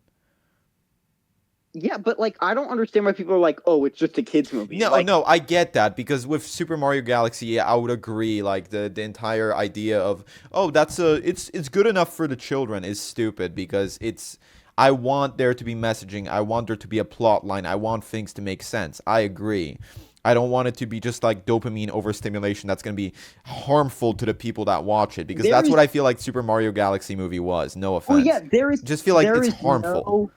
I thought that there was no difference between taking your kid to go see that and placing an iPad in front of them for an hour and 40 minutes. There's no difference. I genuinely think they would get more from watching fucking Skibbity toilet reels than they would get from watching that movie. There was literally nothing out of that movie. It's just like we're trying to get kids to have a better attention span and sit down and watch the movie. I'm sure a kid could sit down and watch that, but we just made reels of the movie. Yeah. So, it was what people were afraid in 2016 that the Emoji Movie would be. If you remember that bullshit. Yeah, and a lot of people are like, "Oh, well, it's just based off Mario and there's no plot, blah blah blah." Have you ever seen the Lego Movie, Jacob? Yeah, no, the Lego Movie's fucking awesome, dude. It's awesome. It's amazing. Awesome. It's actually awesome, such a good movie, yeah. And it has incredible themes, bro. It's philosophical, so dude. layered. It's fucking philosophical. Yes, and it also goes into dude, it's like anti. So there's this thing. I'm gonna let you keep talking, but there's this thing called capitalist realism, which is just like movies that you have to pay to see, promoting anti-capitalist messages. But there's some really good examples of it, and Lego Movie is one of them, because they're just it's just the main guy being oh, I can't believe that this company that controls everything would do harm to us and stuff like that. Oh, I can't believe the president is lying, and that's that's deep shit for kids. It's literally the Matrix for kids. It is the Matrix. It is the Matrix for kids, dude. And so, yes, the Super Mario Bros. Movie, I do have a problem with it, even though it's based on a video game that doesn't have that much story, even though it is for kids, because it has been done before, and it's been done great before, and they just didn't make a movie. They just didn't make something with anything in it. Literally, the movie, there's nothing besides, oh, we need to stop Bowser and his kid. Oh, we stopped Bowser and his kid. Yep. The movie's not about anything else. No. It's just crazy. How do you do that? It has no deeper meaning at all whatsoever. There's no deeper meaning. It tries to do that with Rosalina and Peach reconnecting. I felt nothing. Oh my gosh, that's another thing. I felt nothing. Nothing. Because they try to maybe do something with it, and then once it's the same thing with the kiss, and it's no, I don't want to see them, do other things. It's just. I could, maybe that's a better example. They build it up a little bit with this Rosalina thing, and then we see each other, and that's it. Oh, we're back together now, best friends. That's it. That's all you get from it. That's the payoff. Oh, we're here now together. Okay. Also, like, I don't even understand. Like, Rosalina just knew she was there the whole time and was just gonna make her like wonder what happened to her entire life. Like, Yeah, dude. okay, No, I genuinely felt like I want to keep saying this, but I genuinely felt nothing from that movie, and I purely rated it 2 stars because of Anya Taylor-Joy. That's the only reason I gave it like any consideration. the movie, Jacob. I couldn't watch the movie at some points because there was too much like going on the screen. Like, I watched it in Dolby, which is like a giant Yes. screen, good sound system, very bright colors. And that was the I only way I felt was going like to I watch was something like thinking this. to myself like I'm 21 years old and I'm wasting my time. That's what I felt like. Yeah, but like what's even worse is wasting your time and then feeling like I would like Jacob, like the screen, it was like scary to look at almost. Like, I don't know, like it was like Yes. too I much, didn't have there was too fucking many time to cuts, process there was it. I too didn't many have time to things. process anything that was going on. Yes. I think I said with the people I was there with, I was like I should have had like an epilepsy warning or something of just like how many different things I'm gonna see in 2 seconds. Like, it was just like too much going on. Yeah, it was really. It was It's crazy. nicely Like, animated. I wish there was a yeah, plot line. the first one is slightly better than that. Yeah. But it's pretty much the same thing. It's not as bad as that though. It's not breakneck speed. Yeah. Why the fuck was Star Fox in it? Oh, Glenn Powell. Yeah, I don't know. You know, that's a completely different franchise. Well, yeah, because Jacob. You Now can that you just mention it, merge let's talk about IPs that. to sell more Yeah. bullshit. Yep. And they'll probably make the next movie. I'm calling it is going to be like the Smash Bros. Movie. You can just It's merge gonna be IPs Smash. and add random bullshit from different games and shit just to Well, one thing correct. to Well, make more money. to be fair, it's all Nintendo. It is all Nintendo, but So it's, you know, it's different. It's different. Super Smash Bros. Has fucking Minecraft Steve and the characters from Undertale. Are they gonna include that bullshit as well, along with Mario? Are you probably, serious? They gonna include fucking probably, Pac-Man? Or are they gonna dude. collaborate with fucking You know Sony? what's gonna happen? They're gonna include fucking Sonic and Shadow the Hedgehog along with Mario. They're gonna have like a collaboration. But those movies are good, and those movies are a great example where you don't need to be the Lego Movie. No, you don't need to be the Seventh Seal, but you don't Which have the to be Sonic AI movies? Cilantro. Yes, they're great. I They're haven't seen them. great. They're and when I say great, I mean I'm not saying like like I just said, they're not like 12 Angry Men or something. They're not movies like that. But they're great for what they are. Like they're really good. I do enjoy them. I get enjoyment out of watching them. I think the second one and the third one are like genuinely really entertaining movies, like for kids and families and stuff. Where they're kind of just like MCU movies, to be honest, and they have like family heart in them and stuff.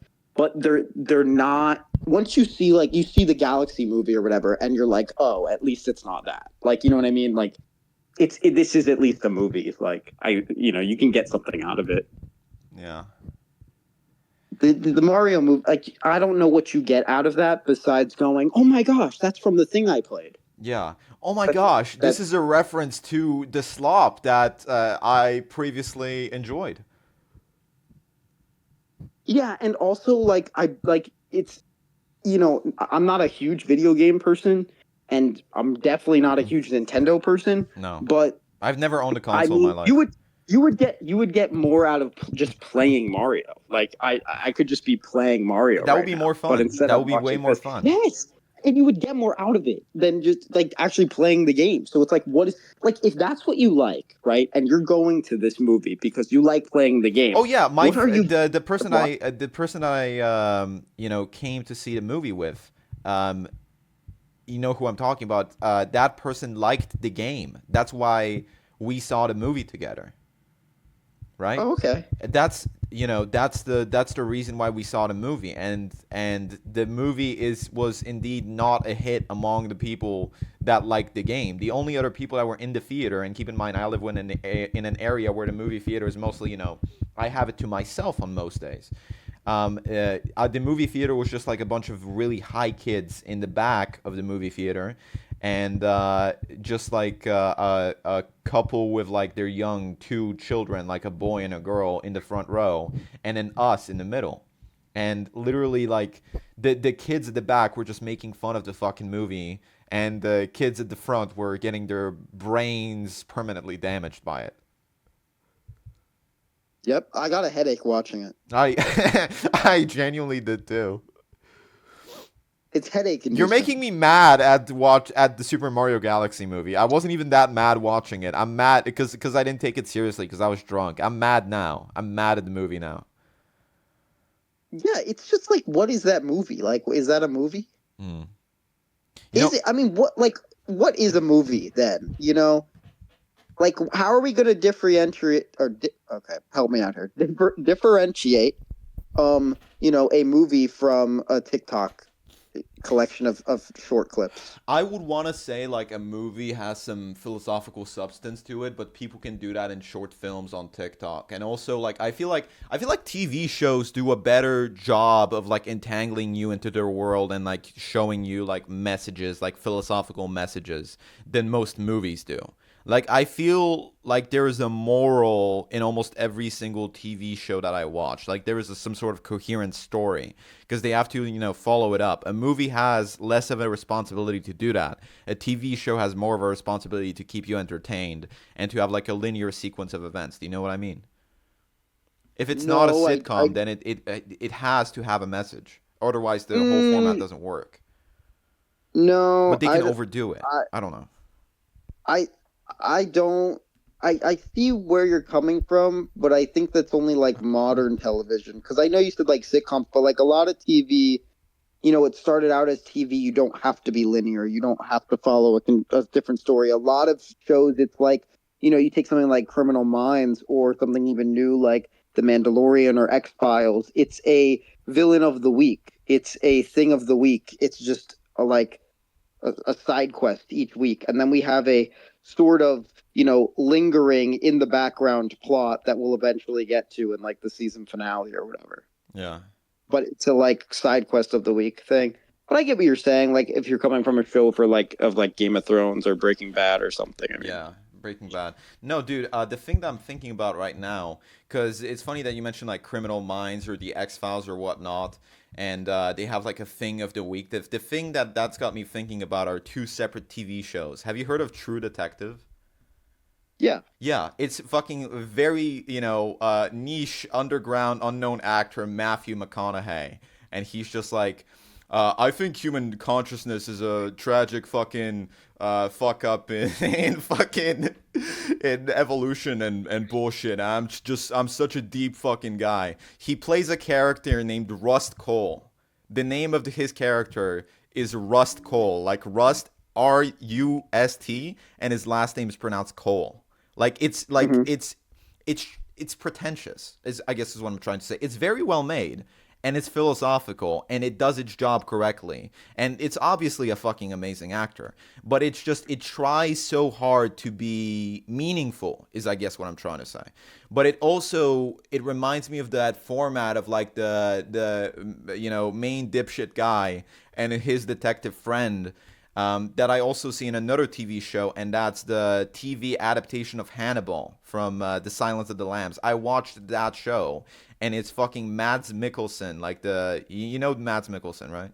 Yes. Yeah, Yes. and it's him, and then he has like a sidekick who is like a twink who doesn't know that he is the serial killer that they're looking for together. It's very like Death Note-y. But True Detective reminds me of that. Like I haven't seen all of it, but it reminds me mostly of that whole format of, two dipshit guys doing dipshit things and there being like a philosophical or moral element to it.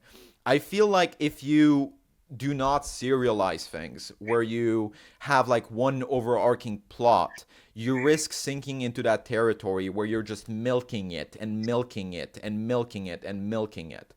Like, I feel like the issue with you're not interested in any of these shows, but I feel like the issue with Hannibal was that once, you know, the fucking sidekick guy discovers that the main dipshit is the serial killer, then you have to completely change the storyline. It's just like with Breaking Bad. Once, you know, Walter White's son is no longer eating breakfast and he knows his dad is like a big bad guy, you have to end the show real quick. That's what happened with it.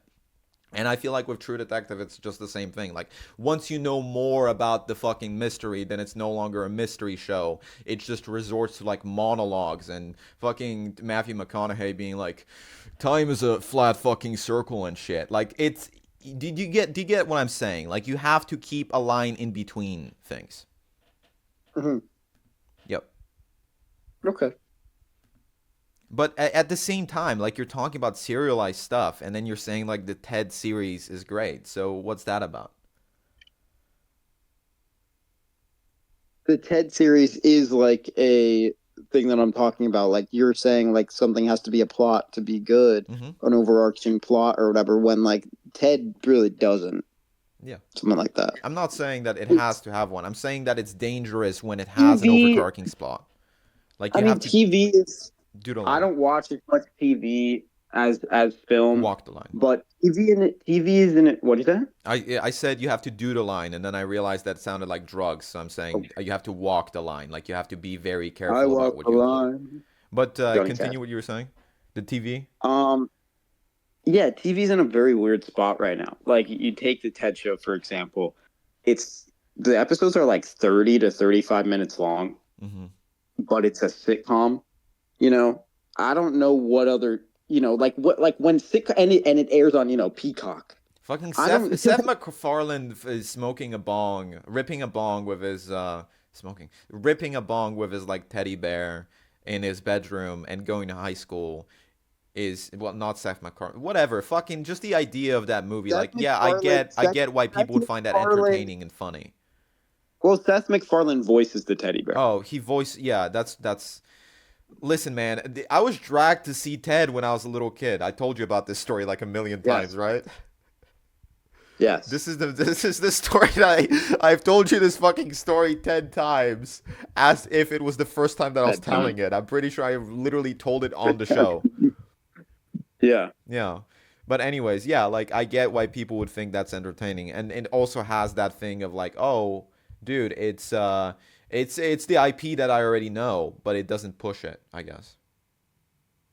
Yeah. Yeah, it's I don't know. To me it's not like anything like crazy like the milking an IP. It's a fun thing to talk about, like though. whatever. It's literally just it's literally like similar to putting on Family Guy or something. But the difference is what I'm saying is like, dude, if this ran on cable television, the episodes would not be 35 minutes long for the teddy bear sitcom. Like it's crazy. Like where we're at, like in TV and everything. It's just I feel like that's good though, because cable television, like, it just made things 22 minutes and then added 20 minutes of ads in between. Like, I feel like the format changing has allowed for new shit to be made. Do you know what I mean? Yeah. But there's also a downside to it. So the downside to it is that it's affecting films. So, like, for example, you take what Disney Plus is doing, and we'll take a look, which I already mentioned this show once, little known show, if you guys haven't heard of it, The Mandalorian. You take something like The Mandalorian, and, like, you watch these episodes, and it feels like you're just watching a movie at home. Like, you take these episodes that are, like, 30 to 50 minutes long, they can range from, and you're watching it, and it has the production value of a goddamn movie, dude, most of the time. Like, and you can now just watch it on your television at home. Well, Jacob, I know you're not huge into Star Wars, but what comes out in May? The Mandalorian and Grogu movie. And the biggest problem with it is that everybody's watching the trailers, and they're like, this just looks like the next season of the show. They're like, if they just said, this is the trailer for the next season of the show, there'd be nothing to distinguish it from being a movie. Like, there's nothing, because it looks exactly like... I saw the trailer for the movie, and I'm just like, I'm fucking like I'm confused. Am I supposed to watch the show before I watch this movie? Like, are they assuming that I've consumed the Disney slop? That's what it felt like to me. Probably yes. They're Probably assuming yes. that I've already been watching the Disney slop for several of the past few years, Yes. and that It's I've already only seen for the those prequels, people. and I Yeah. already am familiar with everything. And Yeah. now they're advertising this to me as like a little side quest that I can go down. That feels a little insulting to me. Yes, you have to have watched. So Anna watched. If someone has the never seen Star Wars, can they watch this movie at all? Will they understand anything that's happening? Well, it's even crazy that you say that, because what Star Wars are you talking about? See, Jacob, you could never, Jacob, I'm going to tell you this right now. Yeah. You could never watch a single Star Wars movie, but if you just watch the Mandalorian seasons, then you'd be caught up. This is just an extension of that show. Now, the Mandalorian by itself, you do not have to watch anything else in Star Wars to understand. No. Really? Really, yeah. I mean, there's some like characters in it that are in other things in Star Wars. What's that and political like, Star Wars show? oh, yeah, I really want you to watch that. Like, that's another thing too, that like Star Wars has just become a thing where like It's the genre. you can It's just just like, the genre. yeah, they're just like creating genres now. Like Like it's same just with based off MCU. a shared Like, you don't have universe, to but watch. it's different shit in a shared universe. Yeah, I watch everything. Oh, that Star Wars comes out. Andor.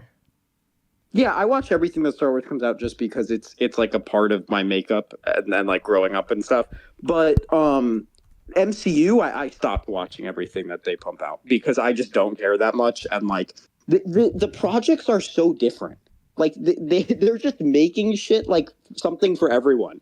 So like recently they made a show called Wonder Man, and it's literally just about like a struggling actor who's trying to make it big, but he also has superpowers, and like superheroes are not allowed to act or whatever. So that's the little superhero element. Mm-hmm. But then they also made like like a lesbian witch show, and I'm like, I don't want to watch that, so I didn't watch it. Like it's just like, okay, I don't know. Like it's like that's a great way to put it though. It's just a genre, and you can watch what appeals to you. Yeah, I So get you. so Andor, what do you want to know about it? I'm just like, what is the plot of Andor? I guess. All right. So Andor is a character. That's his last name. His name is Cassian Andor. And he first appeared in the movie Rogue One. Now, the movie Rogue One is about now you watched A New Hope, so you know how they had the Death Star plans? Yes. It's a prequel to that? So, wait. So Rogue One is them getting the Death Star plans to the rebels. Okay. It's about them getting the Death Star plans. Okay. Cassian is one of the people that did that. This show, Andor, is everything leading up to Cassian being in Andor. Or Cassian being in Rogue One. Okay. Now, you could look at that and say, oh, it's a backstory. Andor is, and Rogue One as well, because they're very similar in like tone. Andor is one of the most complex, political, thought-provoking things to ever come out of any of these types of franchises. Okay. It's incredibly different than anything else. It takes its time. There's like nothing is a green screen. Nothing is in a studio. It's all like on set, like on location. It's very, I mean, there's green screens, of course, but like there's nothing like super out of the ordinary. Like, there's minimal like action sequences. Everything builds and builds until it has a great payoff. It's not like just throwing stuff at the screen. And the basically the plot of Andor though, and I'll get to that, is the rise of an empire and the little things that you see in your society as it's starting to come under control by a new alien identity, a new random threat. And it's the people that don't really know what's going on. Should they go with it? Should they not go with it? It's very, people, a lot of people point it to, what's happening right now in America. I literally saw there's a popular thing that I saw on Instagram that when I think it was like one of the No Kings protests or something. Oh yeah. There was a sign that said, "This is literally the plot of Andor," and so there's that going on in the show, and then it's also the start of a rebellion. It's the small fizzle, and not like in the Star Wars movies, how it's like they have all these things and this that. It's like, no, it's a couple less than 100 people or so, and like how they're all spies and how they all have to really watch their backs all the time, and sometimes the terrible acts that they need to do in the name of their um cause and their rebellion, and how much they're willing to sacrifice the people that they love, their lives, to build and start up this revolution against this growing scary empire. There's a lot of things. There's an entire plot line, for example, which I think is one of the best plot lines of the show, and you're going to be like, holy shit. So I think you should watch it because it's nothing like anything else. It's like a real TV show. Like, it's not like any of these like other Disney Plus shows, which I like some of. Like, I like Mandalorian and stuff, but it's not like that. It's more in the vein of like one of these like HBO like it's a lot of just like people talking. You know what I mean? Like, it's not like some crazy thing. So midway through the first season, we're going along the plot, Andor, kind of like joining the rebellion, whatever, building it up. And then he's on a beach one day and he just randomly gets captured, Jacob. He just randomly gets thrown in prison. And for the next 3 episodes, Andor is in prison now. And he is witnessing a unjust and terrible prison system where he was just thrown in for absolutely no reason, and they're just making shit up, and he is just now a prison inmate because they were just like, well, we didn't want you on this beach here, so now you're in prison now for 3 episodes. Find your way out. And he has to like organize an entire prison break, and they build it up through 3 episodes, and that last episode of the prison break arc is like phenomenal. It's one of the coolest things ever. Okay. And that's kind of how the show is for the most part like set up. It's like every 3 episodes will be like a big arc. Like, every 3 episodes is like the payoff to the big arc. It's like 3 episode arcs type of thing. The most newest season had this whole thing called the massacre at Gorman, the Gorman massacre, and basically the whole season you're seeing like this small little planet just get like overthrown by this empire because they're just mining like for resources. And one day they just like organize like this whole thing to get all the people like protesting in the city streets, and then they just like cold-blooded just like kill all of them in a massacre. And it's just like, okay, like, holy shit. Yeah, we're doing this in a Star Wars just show. About like fascism. It's like political / like historical, but it's like psychological. Like, I get what you're pointing to. It like makes allegories, and it makes like, it gives backstory, I guess, right? Yeah, and and I'm sure from your perspective, this is an interesting way to look at it too. Like, that I think about it is like, do we need Star Wars to give us a No, that's like, what I'm fucking thinking about. Because when you say the thing about people holding the signs of the No Kings protest, which I was going to talk about because I don't even know what the fuck is going on. But the people holding the signs of the No Kings protest, being like, "This is literally just like Andor, the Star Wars show," is like, it makes me a little bit hopeless that Americans need a well-established genre in order to receive a message about the political state of affairs. Do you know what I mean? Yes. Like, they need just a little goy-slop in order to understand what's happening. Like, Yeah, they need a little dose of it, because so, we're so used to it from the fucking Super Mario Galaxy brain rot. I know, and it's so like, there's like this one like Star Wars guy who's like really controversial, and like he makes some crazy like takes and stuff, but he like came out and said that he wasn't going to watch Andor because it wasn't like Star Wars enough for him or whatever. And people were calling him like, like just like a child, and that like he doesn't want like complex stories and themes and this and that. But on the other hand, like thinking about it, like when I was explaining it to you, the plot of the show, it's like, but why is it even Star Wars? Like, why did they need to make it Star Wars? It's just because the story that those people wanted to tell, that director, dude, it would have never been made if it wasn't branded as Star Wars, because people just wouldn't have watched it. Mm-hmm. Like my father watched that entire show. He loves that show. He loves Andor, but he would have never.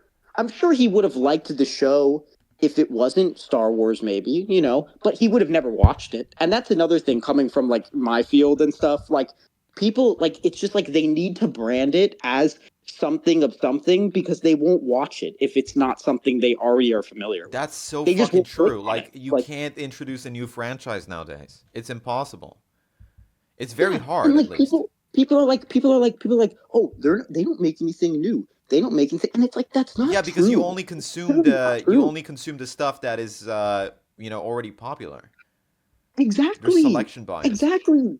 And then when I tell people like about new shows, they're just like, "That's weird." It's just like, okay, Dude, fucking Severance.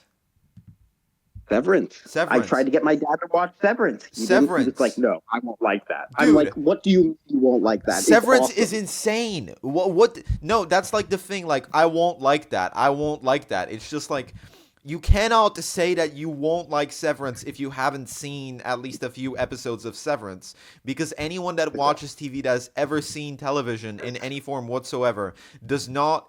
I'm sorry, I'm like fanboying. They can't fucking like comprehend what this show is about. Like it's different as a show from like every other show in its genre. I don't think I've ever seen a show like that. It's just Yeah. different. It's extremely different to everything that I've ever seen. Mhm. Yeah. No, but you put me on that shit, and then I was just like watching it. I'm like, what the fuck is this? Because it was genuinely like so new to me.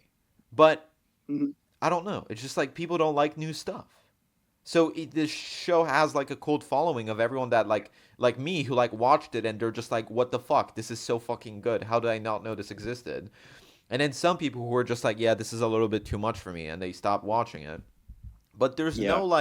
there's no like Yeah. popular like it's a very popular show, but do you know what I mean? It's not fucking Star Wars. It's not gonna have like 10 reboots. It's just gonna be a show, and then people are gonna dude, there was a show called what was it? It was shit. It was Maniac. It was Maniac 2018 Yes. with Emma Stone and Oh Jonah my! Hill. Amazing. You remember that? Amazing You've limited seen series. it. Yeah. Yeah. Dude, that show, it was like a mini series. It ran for one season. That's what I'm thinking like Incredible. Severance might end up like, because that's the most similar thing to Severance that I like thematically that Yeah, I've seen. but It's such but a I weird don't. fucking show. I don't think they ever. Yeah, but they never had a plan to make Maniac more than just a They limited never did, series, but it was amazing. Like it was unique. And and that's no what I'm one thinking ever is going to talked happen about to it. Severance. It's going to get uniqued, where it's like unique and then it's over. Well, like a show that recently just ended on Sunday night that I was a very big fan of is called DTF St. Louis, Okay. and I watched the last episode, and it's just like it's crazy because like I'll go and I'll look things up about it, and like there's just not much Dark there. comedy, Like one season. I'll put it in on TikTok, and it's just there's just not much there. Now it is similar to Maniac in the way that it is a limited series. I don't think there's probably never going to be anything Oh, it's else the on fucking it. it's the Stranger Things guy in it, right? It's the Stranger Things. You just proved our point, bro. Like, oh, it's the Stranger No, Things I just guy. look at it and I go to images and I see it. I'm just like, oh, it's the Stranger Things guy. Did you watch Stranger Things season 5? I did not. I've not been keeping up with that show since like season Okay. 3 with the Russian guy. Because David Harbour gives an abhorrent, terrible performance in Stranger Things 5. It's absolutely terrible. What the And then fuck do this you show mean he comes gives out- off a terrible performance? Didn't he fucking die in the last episode of the last season I watched? Why is he back? Okay, yeah, I mean, Did there he you go, die in but- the show? Yes or no? Before season 5? no, he doesn't die. He doesn't die. You think he dies. He doesn't die. That's so stupid. I thought he was dead. I thought his character was dead, and now you're But saying anyways, he gave a bad performance. He got absorbed into the fucking nuclear molester machine. What do you mean he's not dead? that was season 3. Then there was 2 more Yeah, seasons. that's the They last one brought I him back. saw. That was the best season in my opinion. But It was. yeah, so he gives an amazing performance though in this show. He steals the entire show, dude. He's the best character. He's the best performed. It's like amazing. It's this incredible character that they created that will live forever in my mind now. Floyd Smyrnich, bro. Floyd Is this Smyrna. guy's character. Why is it a good character? Because he is the nicest guy in the world, dude. This guy. He's just this lovable kind of goofball. Like he's kind of like you just feel bad for him because nothing goes right for him and no one can give him the affection and care that he gives everyone else. But he is the nicest guy there is. And you're just like, I wish someone would just like love this guy. Like I wish this guy would just get what he wants for once. Yeah. I felt that And he way in never real does. life about people. Yeah. Yeah. Some really good people in the world. Yeah. There are some, and then there are a lot of really fucked up bad people in the world, and they just outnumber the good people. And then Like, they and just make you hate it all makes people being in a good general. person seem like juvenile and immature. That's what it does when there's so many shitty people. Right. It makes it seem like stupid to be a good, like not like a nice guy in the stereotype kind of way, but like a genuinely like nice guy, a genuinely nice person. Yeah. Yeah, dude. Yeah. Dude, I was gonna branch off on a completely different topic. You've heard of this story, I have no mouth, but I'm a scream, about like AI and stuff? I've heard of the title, and I've heard the title for sure. You've heard the title. You don't know what the story's about, though, right? No, I don't think I've read it. Okay, because there's a shit ton of I've like. heard you talk about it before. Yeah, so I'm gonna explain it very briefly, just because you need to understand the context. There's a shit ton of like TikTok edits and stuff that contain that are edits of that book, and then now you may be asking like, wait, how I have a can they have question. I have a edits of a question. book? I have a question. Yes. And then didn't they create like a TV show, like the Digital Circus or something? I'm not sure about that. I've heard the name Digital Circus. I thought that was like some has-been hotel like brain rot. I don't know what's going on with any of that. I'm not chronically online for it enough for it, but maybe. What I'm gearing at is completely different. So just back to the root material. I have no mouth, but I'm a scream. There's edits of it. It's a book. There's edits of it on TikTok. How are there edits of it? It's because How do you there's make edits of it? Yeah. yeah, because there's an audiobook of it. So the story got so popular that the author released it as like an actual book, like a novel, I'm pretty sure. Which is a novel adaptation, which is actually how some of my favorite books Well, came if around. he Like, released it as a novel, what was it at first? it was a short story in a magazine. Okay. That's the same thing that happened with my favorite book, like novel of all time, Flowers for Algernon, where it was a short story in a magazine, and then it became a novel because people liked it so much. That's how shit used to get published in the 1960s, like from fiction magazines. Anyways, so he wrote that, and then he made an audiobook adaptation of it in the 90s, like 30 years later, when he's an old ass man, because one of the characters, the enemy, like the arch enemy of the novel, the all powerful AI that is like torturing a couple humans after the apocalypse, it's like an old ass like person's voice. So he literally like aged, and then he narrated the old character in his book. So it was like an audiobook that he recorded many years later when audiobooks became a thing. And then he also led the development of what? You've definitely told me about this before, and like it's with the AI torturing people. Yeah. Yes. And then keep in mind, he wrote this story in like the 1950s. He wrote a fucking story about AI in the 1950s, which is insane. But then he led the development of one of the world's like first full-length like novelization adaptation to media video games in 1995, where it was a video game adaptation of his book, where you're just trapped in this fucking like lucid like dreaming ass world, and you're supposed to like find your way around while the AI like they programmed an actual AI into the video game that like watches you and fucks with you. so that you feel like the theme of the book. They made an AI for the fucking game about the book, about the AI that fucks with you. So it's a very simple premise. The Cold War, whatever, Soviet Union, United States are about to nuke each other, and AI takes over. That's supposed to like help them, calculate their maneuvers. It syncs up with the Russian AI. They sync up together. It creates something called AM, or Allied Master Computer. And that shit just takes over the world and decides that the best thing to do, the most strategic move, it's like the movie War Games, if you've ever seen it, probably not. But it's the opposite of I that. have. Yeah, it's the opposite of that. War Games is just like the only winning move is not to play. This one is just like the only winning move is to play. Humans are a cancer for even like being in the position to be able to nuke each other. They're dangerous for society. So the only way to actually win the Cold War is if both sides start the Cold War and nuke the shit out of each other. So the both of the Allied master computers tell the countries, pretending to be different, computers, they tell their respective countries to fire the nukes, and then just the whole world gets destroyed. But the computer, what it does is it like morphs into like a physical being. Like it uses like little robots to build something of itself, like a physical version of itself, because it cannot like function in the physical world, and it's very, very upset about that. And then it exterminates humans until there's 5 humans left that it picked up specifically for being like shitty people. So it's sort of like Saw.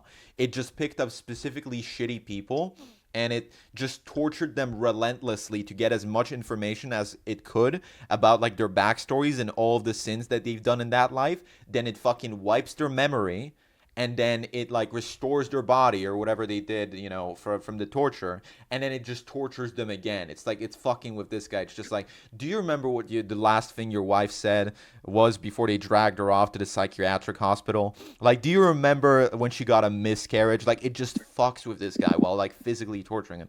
And it's all about these humans who cannot like escape this cycle because they can't kill themselves, because they would be regenerated, trying to like make sense of living in this like nihilistic hellhole void. And it has like a philosophical meaning to it, because it's not just post-apocalyptic. It's just like there's actively like a haunting Cthulhu-like presence above us. I did not mean to explain the entire point of that story. What I was heading towards was the fucking offer of that story. I did not realize what a fucking character this guy was. So I recently got a video on me recommended on my fucking YouTube For You page, or whatever it's called. YouTube recommended. And it said Harlan Ellison on Israel. And I'm just like, what the fuck is this? I don't know what this is. But it says Israel, so I'm gonna click it, right? So I click it, and it's the offer of I have no mouth but I'm a scream. And he's just like, I can't do an accent, but he's just like, so I'm a Jew, right? And because I'm a Jew, I get a lot of interesting propositions. And there's a couple of things that I swore to myself that I would never do. I would never beat a pregnant woman. I would only beat a woman if she wasn't pregnant. I would never do hard drugs. I would never travel to Germany. I would never play with a yo-yo string. There are several things in life that I will never do. And up until recently, traveling to Israel was on the top of that list. However, recently someone contacted me, and they offered me money to go to Israel. So of course I said yes, because I really like money. And just before my arrival in Israel, when they said that people loved me over there and they were going to interview me about my science fiction work, I got a call from a reporter at the Jerusalem Post. So I got a call from this reporter, and they asked me what my opinion about the Middle East conflict is. And I said I have no opinion about the Middle East conflict because I don't care about the Middle East. I live in America. But they say, no, we really need your opinion on the Middle East conflict as an American Jew. We really want to hear your opinion. And I said, you really don't want to hear my opinion. I feel like you would be upset if you heard my opinion. And so the guy got all excited, and he was just like, what is your opinion? So finally I relented, and I said, we need to build a huge fucking wall around the Middle East and leave in a little door. And every 10 years we open the little door to see if you guys are still fucking fighting over there. And if you guys are still fighting, we shut the little door. And we come back every single 10 years. It's like a deoxidized nuclear apocalyptic wasteland-like zone to where we see if you guys have finally stopped fighting over that little strip of land that you all love so much. That's my opinion on the Middle East conflict. And the guy hung up the phone, and they canceled his trip or whatever. So I'm just like, okay, that's that's an interesting, fucking monologue. So I look up more about this guy. Connor, he lost like money to a guy in a casino. And the guy in a casino swore that he would one day come back and kill him, the writer, Harlan Ellison. Fucking Harlan Ellison. So the guy swore that he would one day come back and kill him, and Harlan Ellison was like drunk, and he's like, yeah, whatever.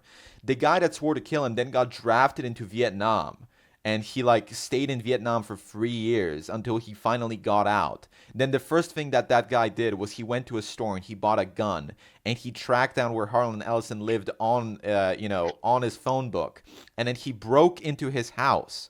And then he literally like went through his house, room to room, climbed through the window looking for him. And Harlan Ellison showed up behind him and hit him on the head with a fucking beer bottle. Awesome. This guy, I'm looking at his Wikipedia page right now. This guy lived a fucking he was, when it says like date active, like time active as a writer, it says 1949 to 2018 when he fucking died. He was writing for 70 years. Well, so Harlan lost money to this guy, or Yeah, no, the guy lost all of his money to him in poker. Yeah.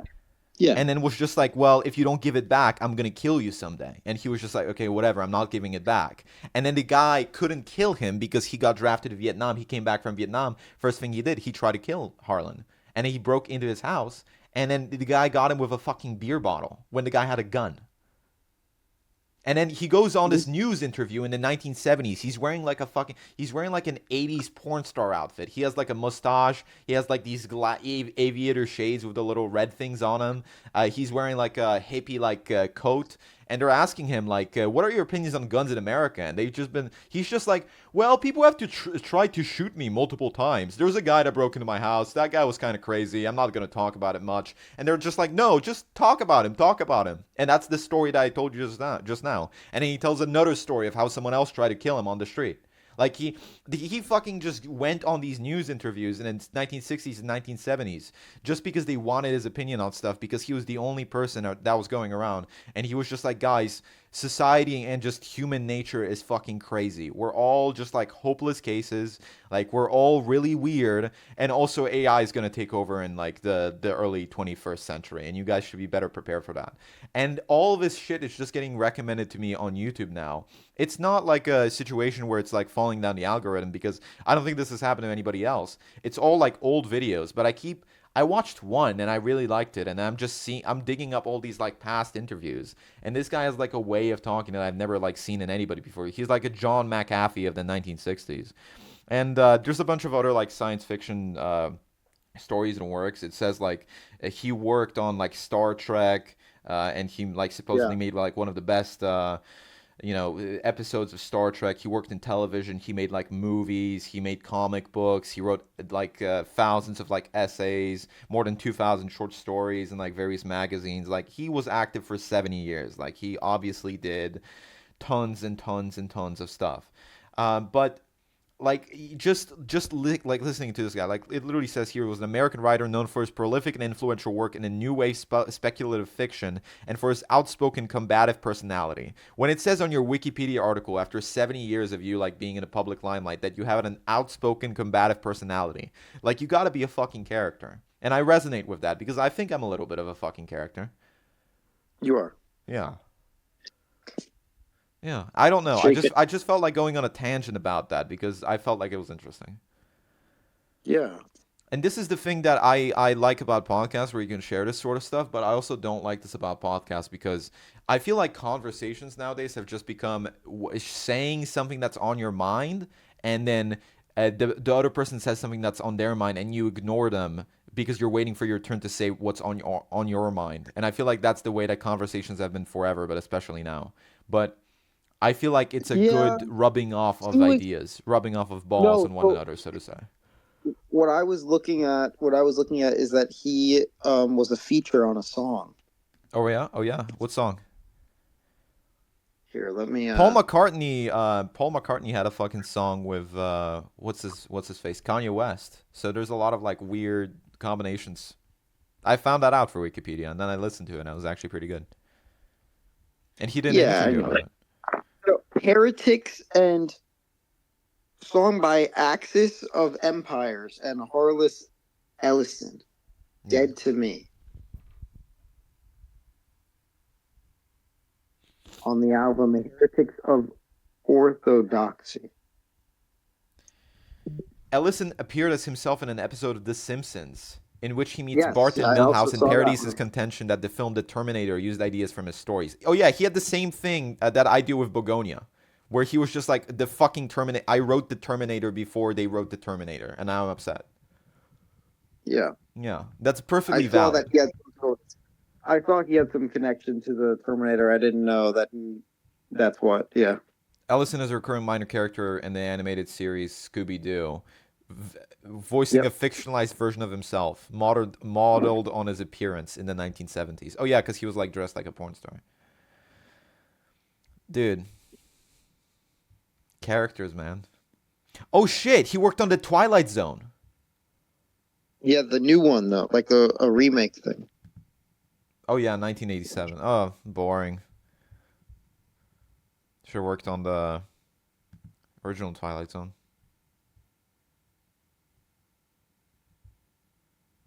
Yeah, I mean, I've never watched anything from the 1985 to 1989 one. Okay, so he has a short story called Jeffy is 5, and I've never heard of this, but I'm gonna read it right now, and we're gonna see what we think about it. Jeffy is a boy who never grows past the age of 5.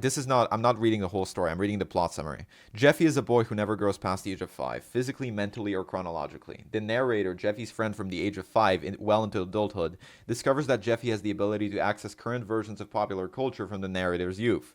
His radio plays all new episodes of long-canceled serial programs, broadcast by stations that no longer exist.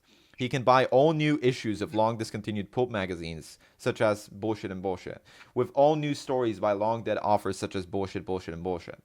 Jeffy can even watch films that are adaptations of old science fiction novels, such as Something Something. While Jeffy is cute and has the sweetness and humor of an actual 5-year-old, his parents are sad and scared of him. The narrator takes Jeffy to a local movie house on a Saturday afternoon, but finds the TV store he owns is swamped with customers. He leaves the boy waiting in line for a few minutes while he helps out his staff.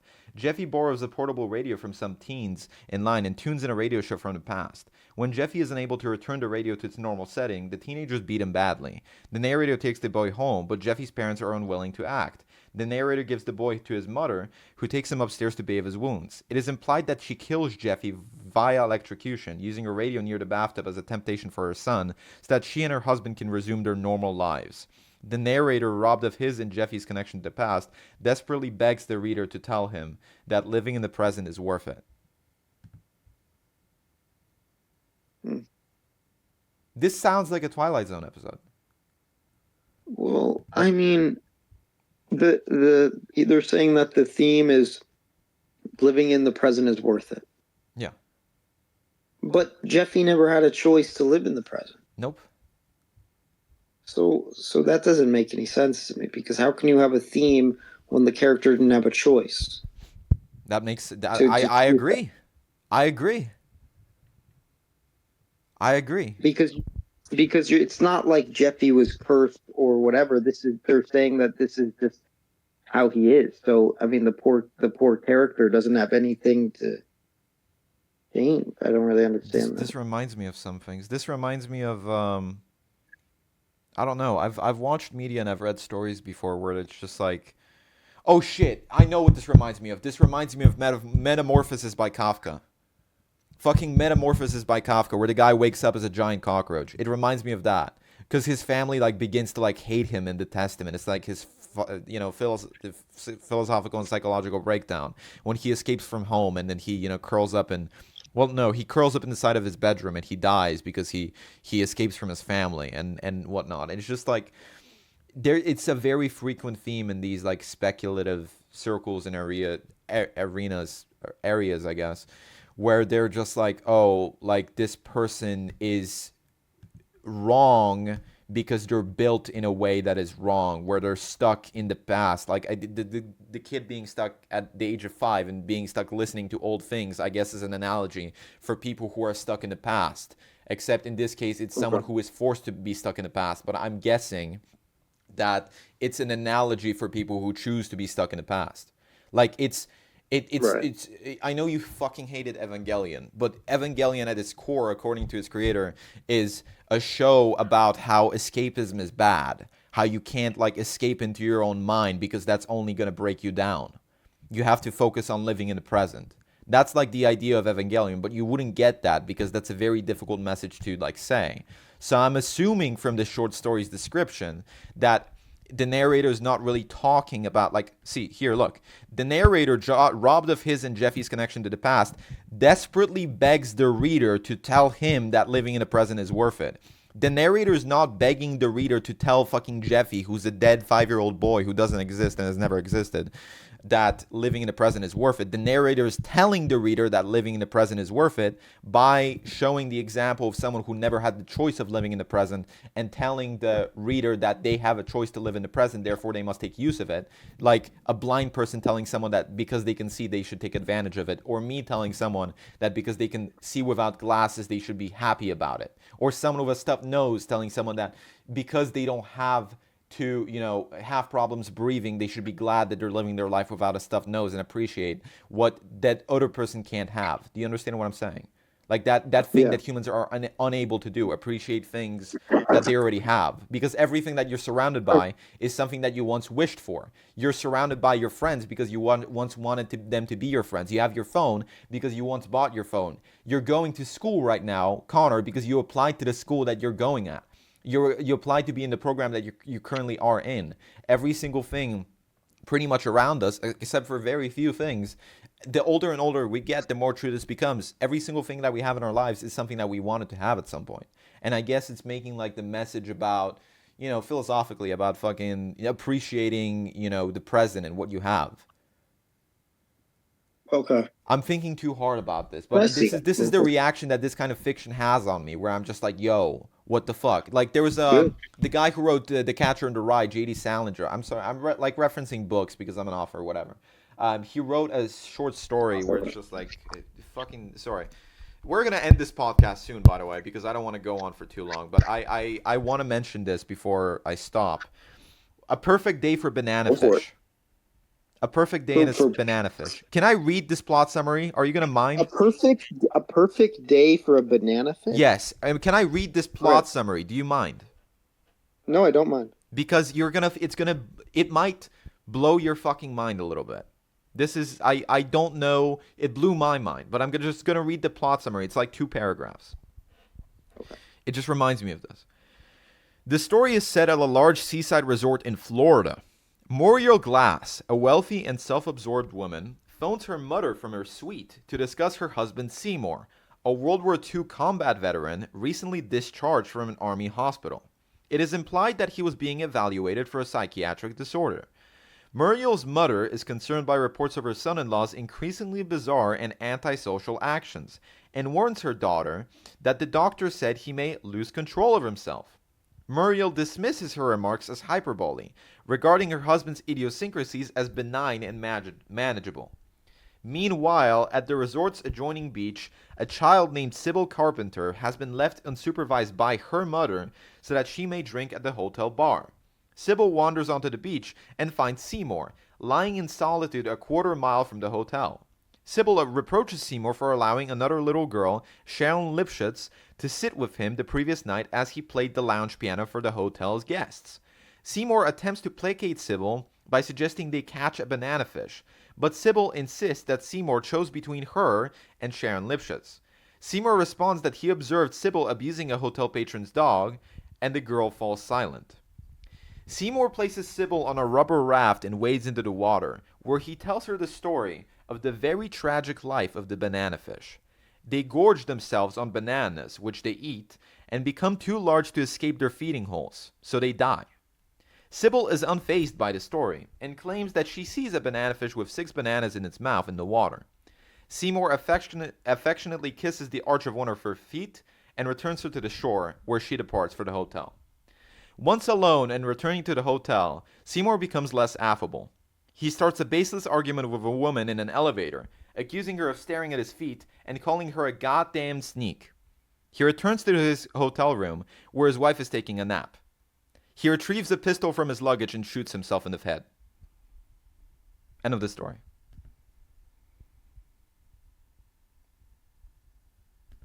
Okay. Understatement. I was a little confused. So he tells the story of the banana fish, which is the fish that gorges itself on food, and then it cannot get out of its feeding hole. So the little hole, like the little house that it's stuck in, that it makes in the sand, so it dies. It either has a choice to gorge itself on food and like eat and not die of starvation, but die because it's not able to leave like the little hole, or it has the choice of not eating at all and dying of starvation, but not being stuck in a hole. That's the choice that he has. He can either be like free and like die of starvation because he is completely deprived of affection in his life or meaning, or he can like gorge himself, as in like, drink alcohol and like fucking be a normal person and watch TV and have a wife and shit like that and die anyways. And so he chooses to not eat. He chooses to starve. He chooses to do random shit and start random arguments and do random bullshit that he wants to do and then shoot himself. Okay. I am into shit like this. I am into just like weird what the fuck. I like it. Yeah, that's the last thing that I wanted to talk about. Because we spent so long talking about Ted and Andor and what's that Super Mario Galaxy movie and fucking other pieces of media. Yeah. Yeah. This has been a But good I discussion. don't understand. Didn't he have a wife that loved him though? No, because it says at the very beginning, the story is sweet, a wealthy and self-absorbed woman. And her mother is calling her and she's just like, hey, your husband's very mentally ill. And she's just like, oh no, the doctor that's saying he may lose control of himself is actually wrong. Like, he's actually quite stupid and I can like manage him. Like, it's going to be fine. Like, and I can manage his emotions. Like, I don't know where he is, but it's fine. I can like manage his emotions. And he gets back to the hotel room and is like wife is already asleep because she would rather sleep than find him. And then, so he just fucking shoots himself. And you didn't like I'm thinking of ending things. I'm starting to regret my initial opinion of I'm thinking of ending things. I suggested I'm thinking of ending things to that guy that I saw, that random side character that I met in Dover. Like, he was such a random old man. Yeah. Okay, I'm sorry for bringing up something else again. Let's go back to the banana fish thing. Yeah. It's a banana fish. What is that? What the heck It's is like he a little talking about? fish. Is that a real fish? Yeah. Oh, I thought it was like a fake fish the whole time. I'm thinking like a banana fish, bro. The food. No, so you're look in the chat. I'm sending Connor a photo of a banana fish right now. And a banana fish is this little fish, and then if it eats too much, it cannot squeeze through the little hole in the sand where it puts its food. Mm-hmm. And if it's fully inflated, like it's eaten the food and it's fat, it looks a lot like this. Like, they're skinny at first, but then they stretch out. It's called a banana fish because it looks like a fucking banana. Yeah. Yeah. Okay. Is there anything else you would like to discuss today? Any conclusions? There's lots of media out there. Who am I to tell you what is good and what is bad? It's all content to distract you. And there may be a draft. So, good night. Yeah. Good night. And also, just before I say good night, J.D. Salinger, the guy who wrote that story, he wrote The Catcher in the Rye, which is famous because it's never going to be adapted into a movie until 2045, because that's when the copyright expires. So even though he's dead, and he wrote that story in 1960, that he didn't want it adapted into a movie, and it's legally not allowed to adapt it into a movie. And his son is in Captain America. His son was an actor, and he was in the movie Captain America. And I don't know why that's on his Wikipedia page, but Apparently, the guy who stopped writing in 1965, it mentioned that his son was an actor in Captain America. It doesn't say what role he had, but I think it was a major role, and he never acted in another movie again. I don't know.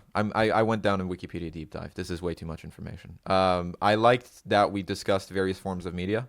I liked that we discussed that there's too much slop. I like that we shitted on the Super Mario Galaxy movie. Matt Sallinger was Captain America in the 1990 Captain America film. That's crazy. That's wild. That's crazy. Anyways, yeah.